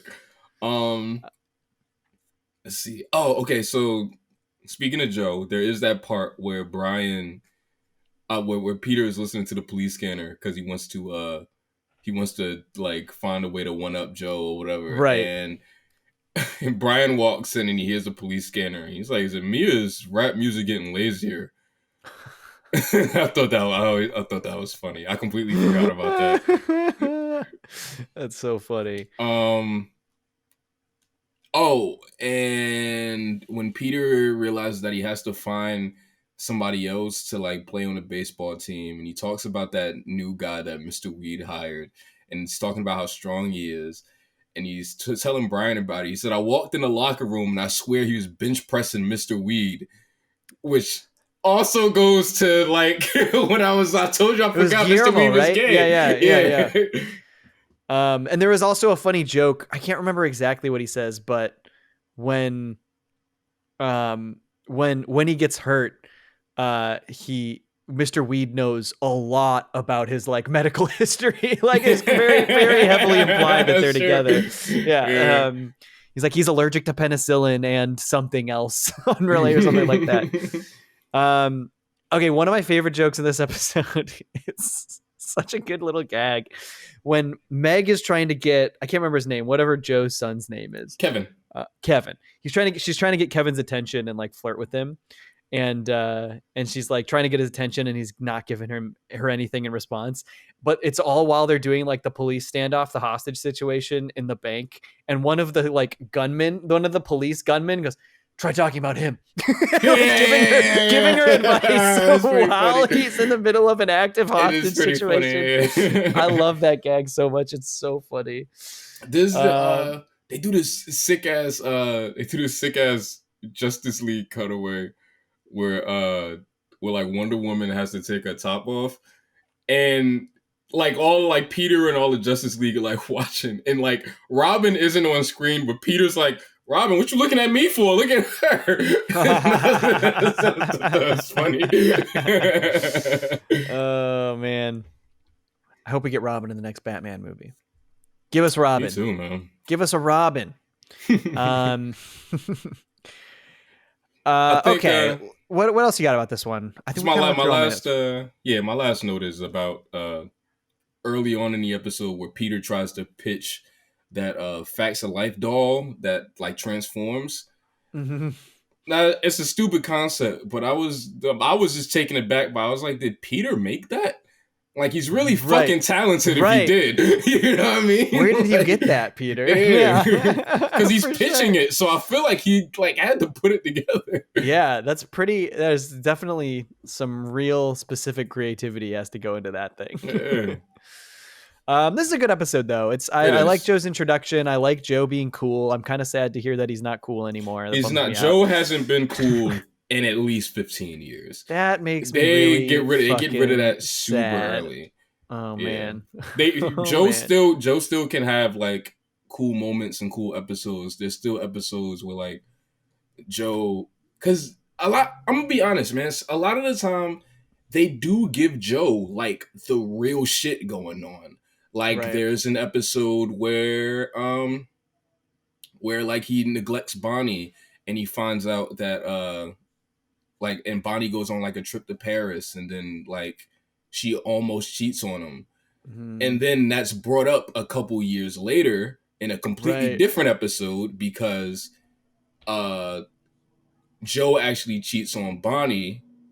And the entire time, Joe thought Bonnie cheated in Paris because that's what Peter told him. But she didn't. And like that fucks him up even more. They do a lot of stuff like that in the show where they like little like plot points come back like that. And and it's so interesting because like that happens so rarely in The Simpsons. It does happen. Like I just watched the episode where like the where the like Vegas girls that Ned and Homer marry come back. Right. Yeah. Which is a crazy episode. But like that doesn't like that's not a thing that happens that often in a lot of shows like this, you know. And it feels like Family Guy actually does it a lot. They do it all the time, and it's it's really really fucking cool. But yeah, they give Joe just like so much, like they give him a lot of real shit. Like even after when Bonnie finally has her daughter, because you know Bonnie's pregnant for like the first like 6 most of the seasons. Show. Is it? I thought it was longer. Nah, she's pregnant for like the first like 6 seasons, 6 or 7 seasons. And when Bonnie finally has the kid, little Susie, the episode is really really earnest about the fact that Joe cannot afford to pay the hospital bills, and he's struggling. Man. Like he gets a different job, and like you know what I mean. Like so they still give Joe like real shit to go through. I'm not gonna act like they just like took characterization away from him. Right. But seeing him like this confident and this fucking rad in these, and like seeing like just kind of like the fucking lame-o they made him. He's funny still, but like it is kind of just like, damn, he was so cool.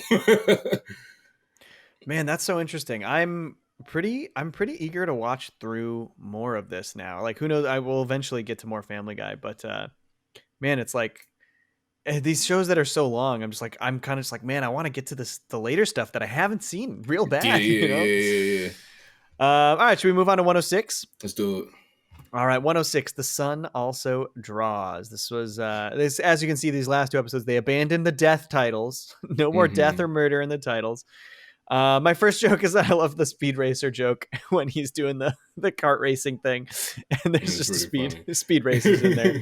But also the cool runnings joke. in the car. Is it a good movie? It has its moments. Cool Runnings. You know what's funny is like, I think they I might be misconstruing it, but I think they do that again like way later. I think they do a gag where like they're playing a game and it's like, I'm thinking of a movie. It's not a good movie, but it's not a bad movie, and they're like, "Oh, Cool Runnings,"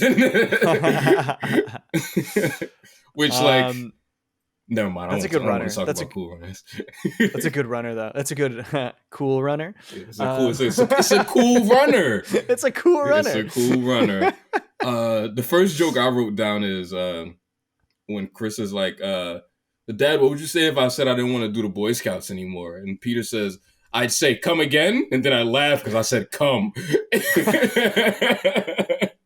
I belted out fucking laughing. Yeah, it's like you can definitely see what the things that the show started to lean into more. You know what I mean? So I do like the premise of this episode that Chris wants to do something. He doesn't want to do something that his dad expects of him. He has a hard time telling his dad that he's not interested in that, because that's like a very relatable sitcom-y family storyline. I like that's good. I think that's good.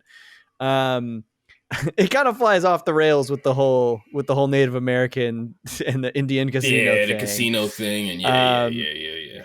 And like, it gets nuts. It is. I did laugh pretty hard as like, just like how bad the plan was for Peter just be like, I'm an Indian. Give me my car back.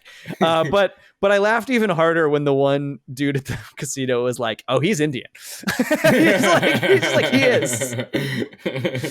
It's pretty nuts. But yeah, like, I don't know, like a lot of this like the old Native American trope and humor stuff, it just like falls flat these days. You know what I mean?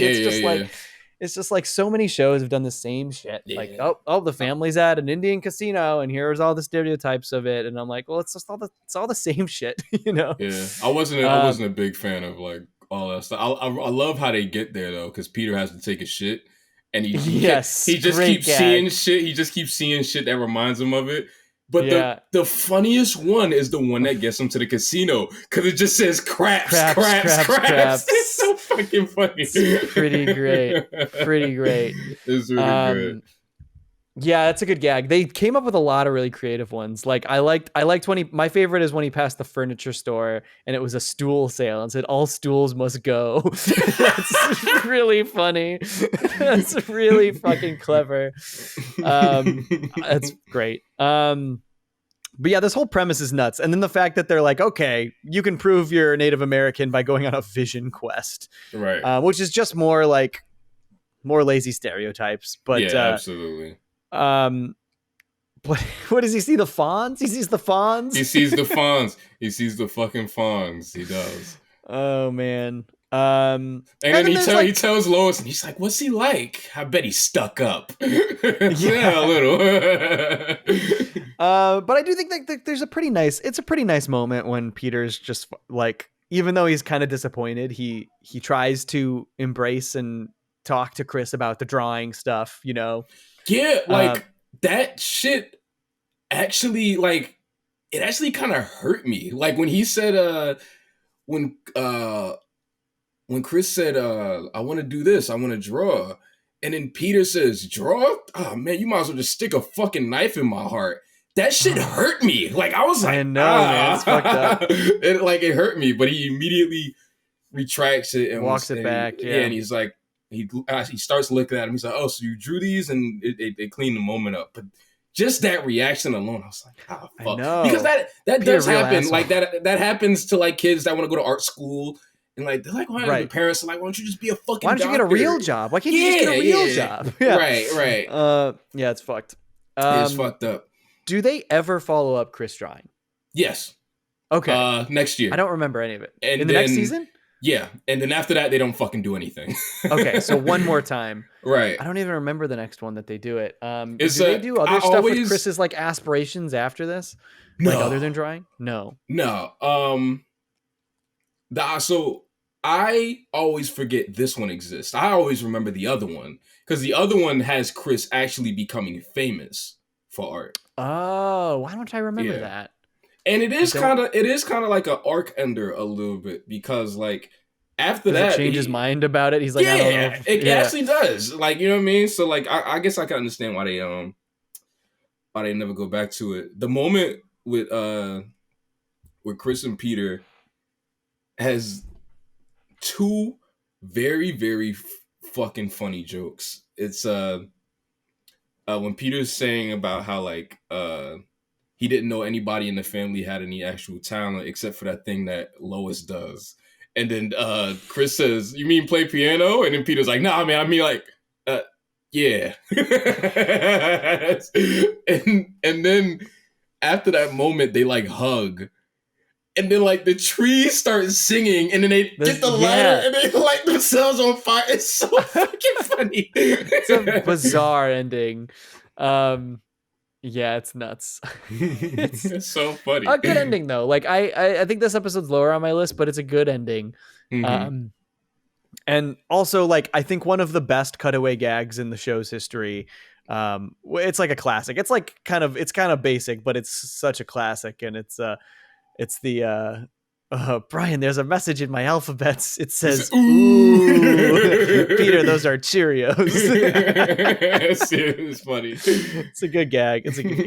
You know what? There's a joke. If it's not in the second season, it's in the third one. But I fucking love it. It's the Jetsons. They're watching the Jetsons. And there's like that end gag from the Jetsons where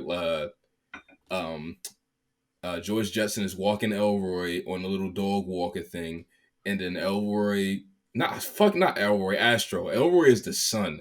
Elroy is the son. Astro's the dog. Yeah, Astro is like running. He runs and it like throws it off speed, and like George gets caught and then he's spinning round and round. Yeah.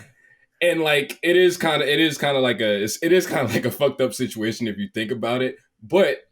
And like in the Jetsons, you never see what happens after that because that's just always the end credit gag. And in Family Guy, like George Jetson comes in the house and he's super fucked up and he's talking to like his wife and he's like, "You just not fucking hear me out there?" I remember that. Oh my God. I was outside for 45. Elroy is like, "Daddy, you okay? Go to your room, Elroy." But Dad, go to your room. It's so good. It's like, and that's the thing, like. Yeah, they like so much of the show is making observations, like even a lot of the cutaways. It's like making observations about things in television. Like, well, I didn't bring this up in an earlier episode, but they bring Shatner into two different episodes. One in just a Star Trek. They just show Star Trek, but like Shatner's mannerisms when he's performing on Star Trek, where his body is just like moving all over the place, is so funny. And it's like matching. It's like the erratic body movements are like matching the erratic delivery of his line almost. And it's just like it's clear that the people who write this show have great appreciation and like knowledge base of just television, because so many of these are just gags about television and like observations about weird little things in television. Like that George Jetson one is such a good example. Yeah, I fucking love that. It's so funny. All right, should we move on to the season finale? Yeah, let's do it. 107, Brian, Portrait of a Dog. The first note I wrote is that 8 is enough cold open is sick. I wrote 8 is enough in all caps. That shit is sick. It's fucking insane, man. That is, but like at least the end beat of the cold open is the whole family looking on in horror. Yeah, everybody's what the fuck? Like, what is this? What in the fuck? Man. Which I don't think that's something they would do today. I don't think they would have the whole family be like, "What the fuck?" Like, I don't think they would do that today. Right, which is crazy. And then like it was actually kind of interesting because they immediately then after the credits, like the opening scene is Stewie like being really abusive to Rupert, and it's almost like he saw it on TV and now he's doing it now. But I like they kind of established this like, oh, Brian's a key part of the family. He's told Lois that Stewie's fucking with their clothes or whatever, and like you gotta go stop your baby from doing that. But there's a lot of stuff with Brian. There's a lot of Brian humor in this one that's very funny. Like even just the visual when they do the dog show, the visual of Brian running upright in a dog competition, like doing all the dog stuff and just running like a person is so funny to me. He lights a cig like mid run too. Yeah, it is really funny. Yeah, like that kind of visual gag goes a long way for me. It's just super funny. Yeah, I like when he gets caught by the cops, which is when he gets caught by the cops, they're obviously doing like a black guy getting caught by the police thing. Yes, I read it's like it's them profiling Brian, basically. Right? Yeah. Because they call him boy and all this, which is like. Because you call a dog boy, but like right. You know what I mean, like it is. I get what they're going for. You get what they're doing, yeah. For sure. And then the way that like bit ends. You've been chasing cars. You've been chasing cars tonight. Yeah. The way that bit ends is they take him back to the crib, and then he says he's like, all right, man, don't You gotta stay in the house, little guy. Like, you still talks to him like he's a dog. Yeah. And then Brian says, "Oh lordy, I'll never roam again." That delivery is so funny. Yeah. Oh my god. Yeah. Then like treating it like, because like this whole episode really does treat it like it is a race discrimination situation, which is weird because this is the first time they do this. They do it again either next year or the year after that. It's either in season 2 or season 3. In the exact same way, Brian has to go to court, and it's so fucking weird. You know why it's really weird? Because the way this episode ends is, which I think is kind of stupid, a little patronizing. Brian walks out of the courthouse and he goes to take a drink. He goes to take a drink of water out the water fountain. The issue here is in the next episode where they do this exact same plot, that is what kicks the plot off because they catch Brian drinking out a water fountain and then they go, wait, what the fuck? Either season 2 or season 3. It's so really soon. Why just do it again? It's really fucking soon. And then they do this again in Ted 2. This is what Ted 2 is about. I've never seen Ted 2. This is what Ted 2 is about. Ted 2. You know, the way you'll get me to watch Ted 2 is if we do it on the Patreon. I wouldn't mind doing the Teds, actually. I actually wouldn't either. I was literally thinking I don't think I'll ever watch Ted 2, but then the idea of talking about Ted 2 on the podcast, like, you know what, I'll maybe watch Ted 2. Yeah, I wouldn't mind doing the Teds, actually. It's an interesting. I do think this episode is good, but it is like it's such a weird line to walk when you're like, because like you do want to adequately convey the idea that like Brian is a person in this show. Like Brian is a person. He is not just a dog. Like he is smarter than most of the people in this show, right. And so, but then to like make it so directly, it's really like, 1-to-1, and that's what kind of makes me that's what makes me kind of feel like a little weird about it, is just how 1-to-1 it was. I mean, like he cites in this court case, he cites Plessy versus Ferguson, which is like the huge segregation case, and it's like can you really gonna direct like that directly? Yeah, 1-to-1. It's fucking. That's I'm not a big fan of that. I'm gonna be honest. I'm not a big fan of that. But I do think like what works best about this episode is like bringing it back to the Brian-Peter relationship. That's where this really works. It's like because like this whole thing of like of Brian not being respected stems from Peter not really respecting him, and like Peter seeing him as just the dog instead of his friend or whatever, you know. And so like they kind of expanded out, like the world does that as well, and that's where maybe these parallels don't land as well. But for them to bring it back to then allow for Peter to like come to a new appreciation for Brian as a person and friend and member of his family instead of just like a pet, you know what I mean? That's what I like about this episode, and that ending is really sweet. This is another sweet ending for these ones. Right? Yeah. I love everybody being happy that Brian's back, and I love Brian just kind of like licking Peter, and it's just a little nice moment.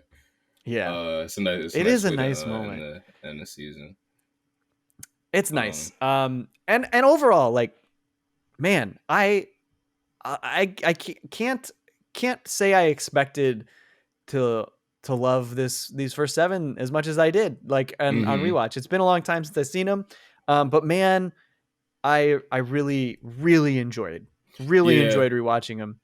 I knew I was gonna have a good time, but I just didn't know how fucking loud I was gonna be laughing. I was cracking gags. The fuck up. It is. We were laughing so loud just reciting the jokes in this episode. It's so fucking funny. There's this gag in this one where Brian's like, it's like when Peter hit that deer, and he cried. He literally crashed the car into like a deer's car, and the deer's like, no, I would just really feel comfortable if I had your information. It's such a good gag. And wait, the commercial was, Mom, have you ever just like kind of like felt like not so fresh? Oh my She's God, like, I don't follow. What do you I don't mean? understand. She's like, just kind of like down there. She's like, oh no, what the fuck is wrong with you? I don't know. No, actually the thing that made me laugh as much is afterwards Lois goes, that was Brian's favorite commercial. You know what? There's another line in this one that I really appreciated because it was just like the perfect Brian snarkiness. And it was just like after Peter says something backhanded to Brian when he comes to breakfast, and basically like criticizing him for, abandoning him at the dog show or whatever. And Brian just gets up and he goes, I'll be on the veranda since you're already on the cross. Yeah, what the fuck? That is nuts. Oh man. I had a question for you about this one. Okay. Did they retcon the Brian origin? Brian being found? Yeah. They did. It felt like something they would retcon. Absolutely. There's oh man, it's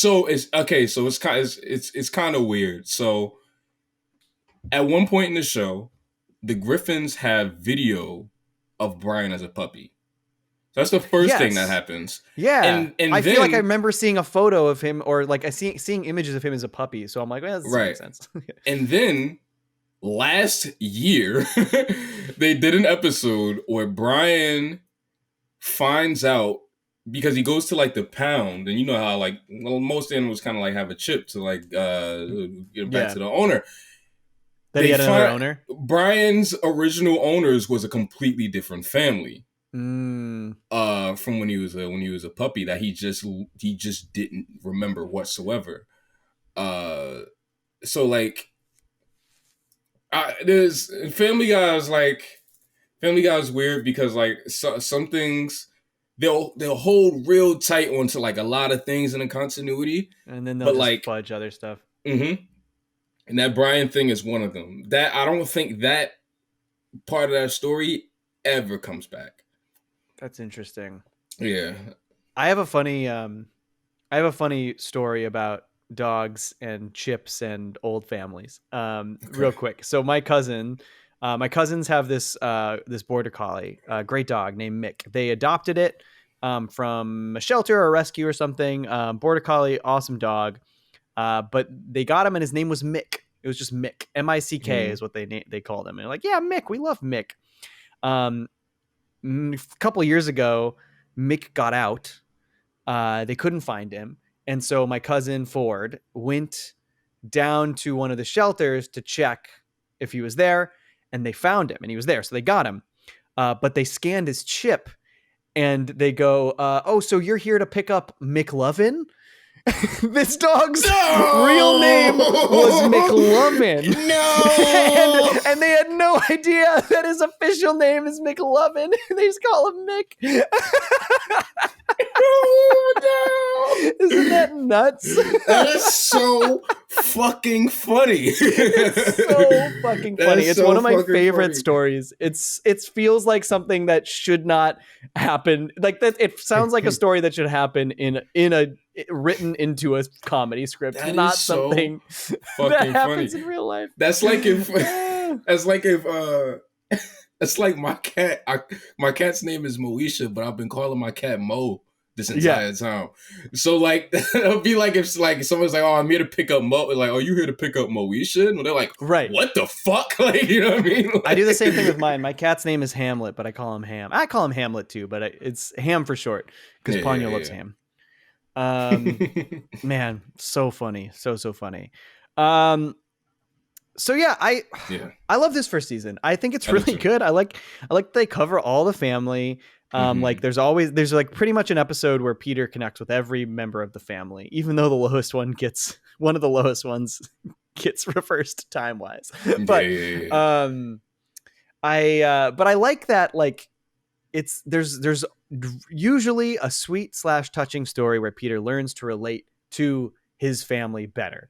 And I like that. Like, it's just really, there's a lot of sweetness and heart in these first 7 episodes. And not to say that I don't think the show is capable of that later, but I didn't remember this. I didn't remember this about Family Guy. You know, like I remembered some episodes being sweet. I mean, you and I started talking because of your Brian Wallows and Peter Swallows video, which is such a good episode. And specifically a very sweet, heartfelt episode. Right. Yeah. But it felt like the exception, not the rule, you know? Exactly. And it very much so was, because this is like the last time Family Guy is really, really like this. Because with Brian Wallows in particular, like, they talk about it on the audio commentary for that episode, but like, they had to convince Seth to let them make the episode sweet. Like, he was scared to. And it's crazy that, like, just 2 years ago, this kind of stuff was happening. But they were already set in stone in the kind of show that they wanted to make. Yeah, that's so interesting. What I mean? Yeah. Huh. That's wild. This is a good season of television. I'm actually like very excited to cover more of Family Guy after watching this. Granted, we're going to cover a bunch of other stuff first, but like, and I expect that if we do more Family Guy, we'll probably cover the stuff pre-cancellation and then come back to it post-cancellation. That season 4 is like a beast that we really have to wrap our heads around. Yeah. Because it's like 30 episodes. Granted, we've already covered 3, but it's still 27 episodes. It's still a lot of fucking. It's a lot of TV. It's a lot. But I'm very excited to do more. You got any other thoughts about season 1 before we do our rankings and finish it up? There's just this one last joke that I didn't bring up from the last episode. Yeah, what you got? There's a bit about Brian like beating off in jail, and it's fucking crazy because he's like, because he's a dog, so he's like licking his dick, and he pulls from under the bed. It's like this magazine that says "Barely Legal Bitches," because they're dogs, and it's the whole bit is sick. The entire bit is sick. And I thought I'd bring it up because I definitely wrote it down. But I think that while Family Guy has obviously changed, there are a mass majority of these jokes are jokes that I 1000% feel like they would still do. And every single one of these plots, be they A plots, B plots, or C plots, are 1000% plots that they would do today. It isn't like a kind of like, oh, they're putting them in this kind of situation. They would never do that. No, this is all still like these are like that shit with Meg being in the cult. 1000% they would do it today if they didn't do it already.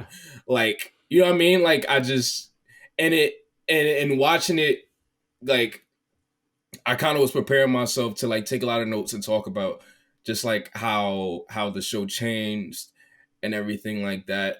But it really is and you'll see it too, and just kind of watching the show, especially after the revival, them trying to figure out what character traits of these characters do they like the most and how can they emphasize them, because sure. Peter still has every single one of the character traits that they show in this season. Peter still has in one way, shape, or form. He just gets really angry now and he gets really annoyed quickly. Those are things that they added to him later on, and those things are really prominent. But even though like the show like flip-flops on like how it feels about its tone or whatever, Peter still can be really sweet when he has to, when the story calls for it. Peter still like tries to connect to his kids when he has to, when the story calls for it. You know what I mean? It's just that it's not everything isn't like necessarily consistent or whatever. And I know that turns a lot of people off from it. And I can't say that I blame them, because like that's just kind of not how most things that we consume just work. And it might make the people feel like they're wasting their time, which I can understand. But like a lot of these characters, I'll say, I'll just say save for Brian. Like, honestly, like Brian and like Chris, because Chris doesn't really fucking do anything. But like, not at all. But like Brian is just kind of snarky in these. He hasn't fully reached his original function, which is like voice of reason.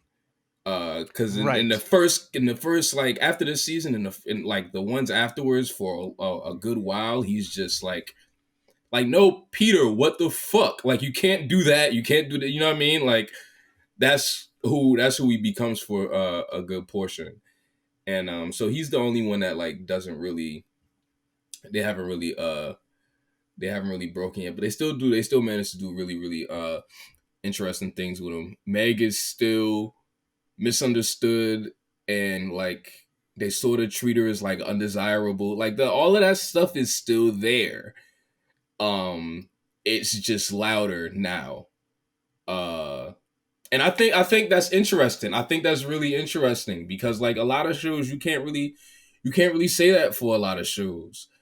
You know what I mean? Like they don't, even though obviously they had to kind of like, I don't want to say shit these episodes out because they're really good, but they had to do them really quick, and they had to figure a lot of things out really, really fast. Yeah, and they did a shockingly great job. Yeah. And that's the thing. They did a shockingly great job at laying down the foundation of the exact same kind of show that they knew they were going to make for the next 20 years. And I think that that's really fucking cool. Yeah, there's no mystery that I fucking love Family Guy, and I love all Family Guy, like every era. When I say I love all Family Guy, I don't mean I love every episode. I definitely don't, but I do love every era because they all have their own special things about them. And yeah, I do love how sweet these are, and I do love how wholesome they are. I do love that they tie it back to the family. It is just kind of like prototype American Dad almost, because this is kind of just like what American Dad is like. I guess I gotta watch more American Dad. Yeah. Yeah, that's I watched a bunch of season 1 American Dad, but I gotta get deeper into it. Hell yeah, man, this is fun. I'm glad we finally got like a real good Family Guy combo in. Yeah, man. The other episode, we covered the Stewie Griffin movie, but this was like a real treat to go back and just like revisit this original run. Yeah. I'm excited to do more of it. You want to do the rankings? Should we rank it? Yeah, let's do it. All right, let's see where we're at.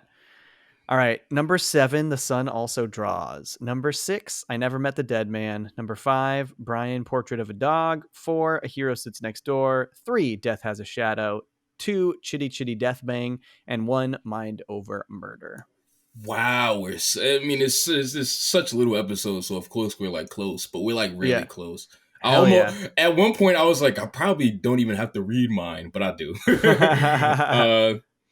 Number 7, The Sun Also Draws. Number 6, I Never Met the Dead Man. Number 5, Chitty Chitty Death Bang. Number 4, A Hero Sits Next Door. Number 3, Brian, Portrait of a Dog. Number 2, Mind Over Murder. And number 1, Death Has a Shadow. Pretty close. Pretty fucking close. There's a few that I really felt like I could have rotated to. Yeah, I feel like I could rotate the top 2. You know what's funny is we both had the same bottom 2. The Sun Also Draws. I Never Met the Dead Man. And I was just looking at the Family Guy season 1 Wikipedia page, and in the reception, it says, it talks about how the 2 best received episodes of the season are Brian, Portrait of a Dog, and I Never Met the Dead Man. Shit! Granted, these are like old takes, right? Like these are still old, but still, I thought that was crazy. I was like, shit. I saw that and I was like, those are on the bottom of my list. And then to see that you also listed those the exact same order at the bottom, I'm like, well, we're not crazy. Like, shit, yeah. Man. Well, this was a lot of fun. I really enjoyed talking about Family Guy. Obviously, we just like we just talked about so much shit, man. We just like that's what happens when we talk about these shows we like really love. Is we just kind of go off on these tangents. We gave him 2 hours of this shit. we literally went into this being like, this will be quick. We'll release it as 1 episode. We had to split this in half. This is 2.5 hours. We gave him 2 hours of this shit. Yeah. But this was great. This was really good. Let us know if you want us to cover more Family Guy, and we may have already figured it out by now, but we want to hear what you think. What do you guys think about these episodes? How do you rank them? How different does early Family Guy feel to you? I'm curious how you feel. And I guess you got anything to plug, Tree? You got anything to plug? And you got anything to plug in a few months? I'm about to say, I don't know. Is Daria out yet? I don't know. I should be working on that. I hope so. Might be getting episodes about that too. Subscribe to the Patreon. Our Patreon is going to have a bunch more. By the time this comes out, there will probably be like 12 to 16 episodes up on the Patreon, something like that. We've already got 4 Shrek movies, plus Puss in Boots, plus Anomalisa, plus 2 Paddingtons recorded. So we've already got 8 up, and I think we'll have probably at least 4 more by the time you hear this. So with that, I want to say thank you to all of you for listening. I want to say thank you to Kerrifique for our artwork. Thank you to Jakeneutron for our theme song. Thank you to Michael Yunez for producing and editing this content and co-hosting with us on After Dark, which you should check out. He's a great co-host. And thanks, Tariq, for talking with me about Family Guy. Yeah, man. Love Family Guy. Anytime. Hell yeah. And Mikey, we're going to want the Family Guy meter every time we mention Family Guy in this episode, please. So we're gonna bring that back. That's right. And with that, thank you very much. Good night.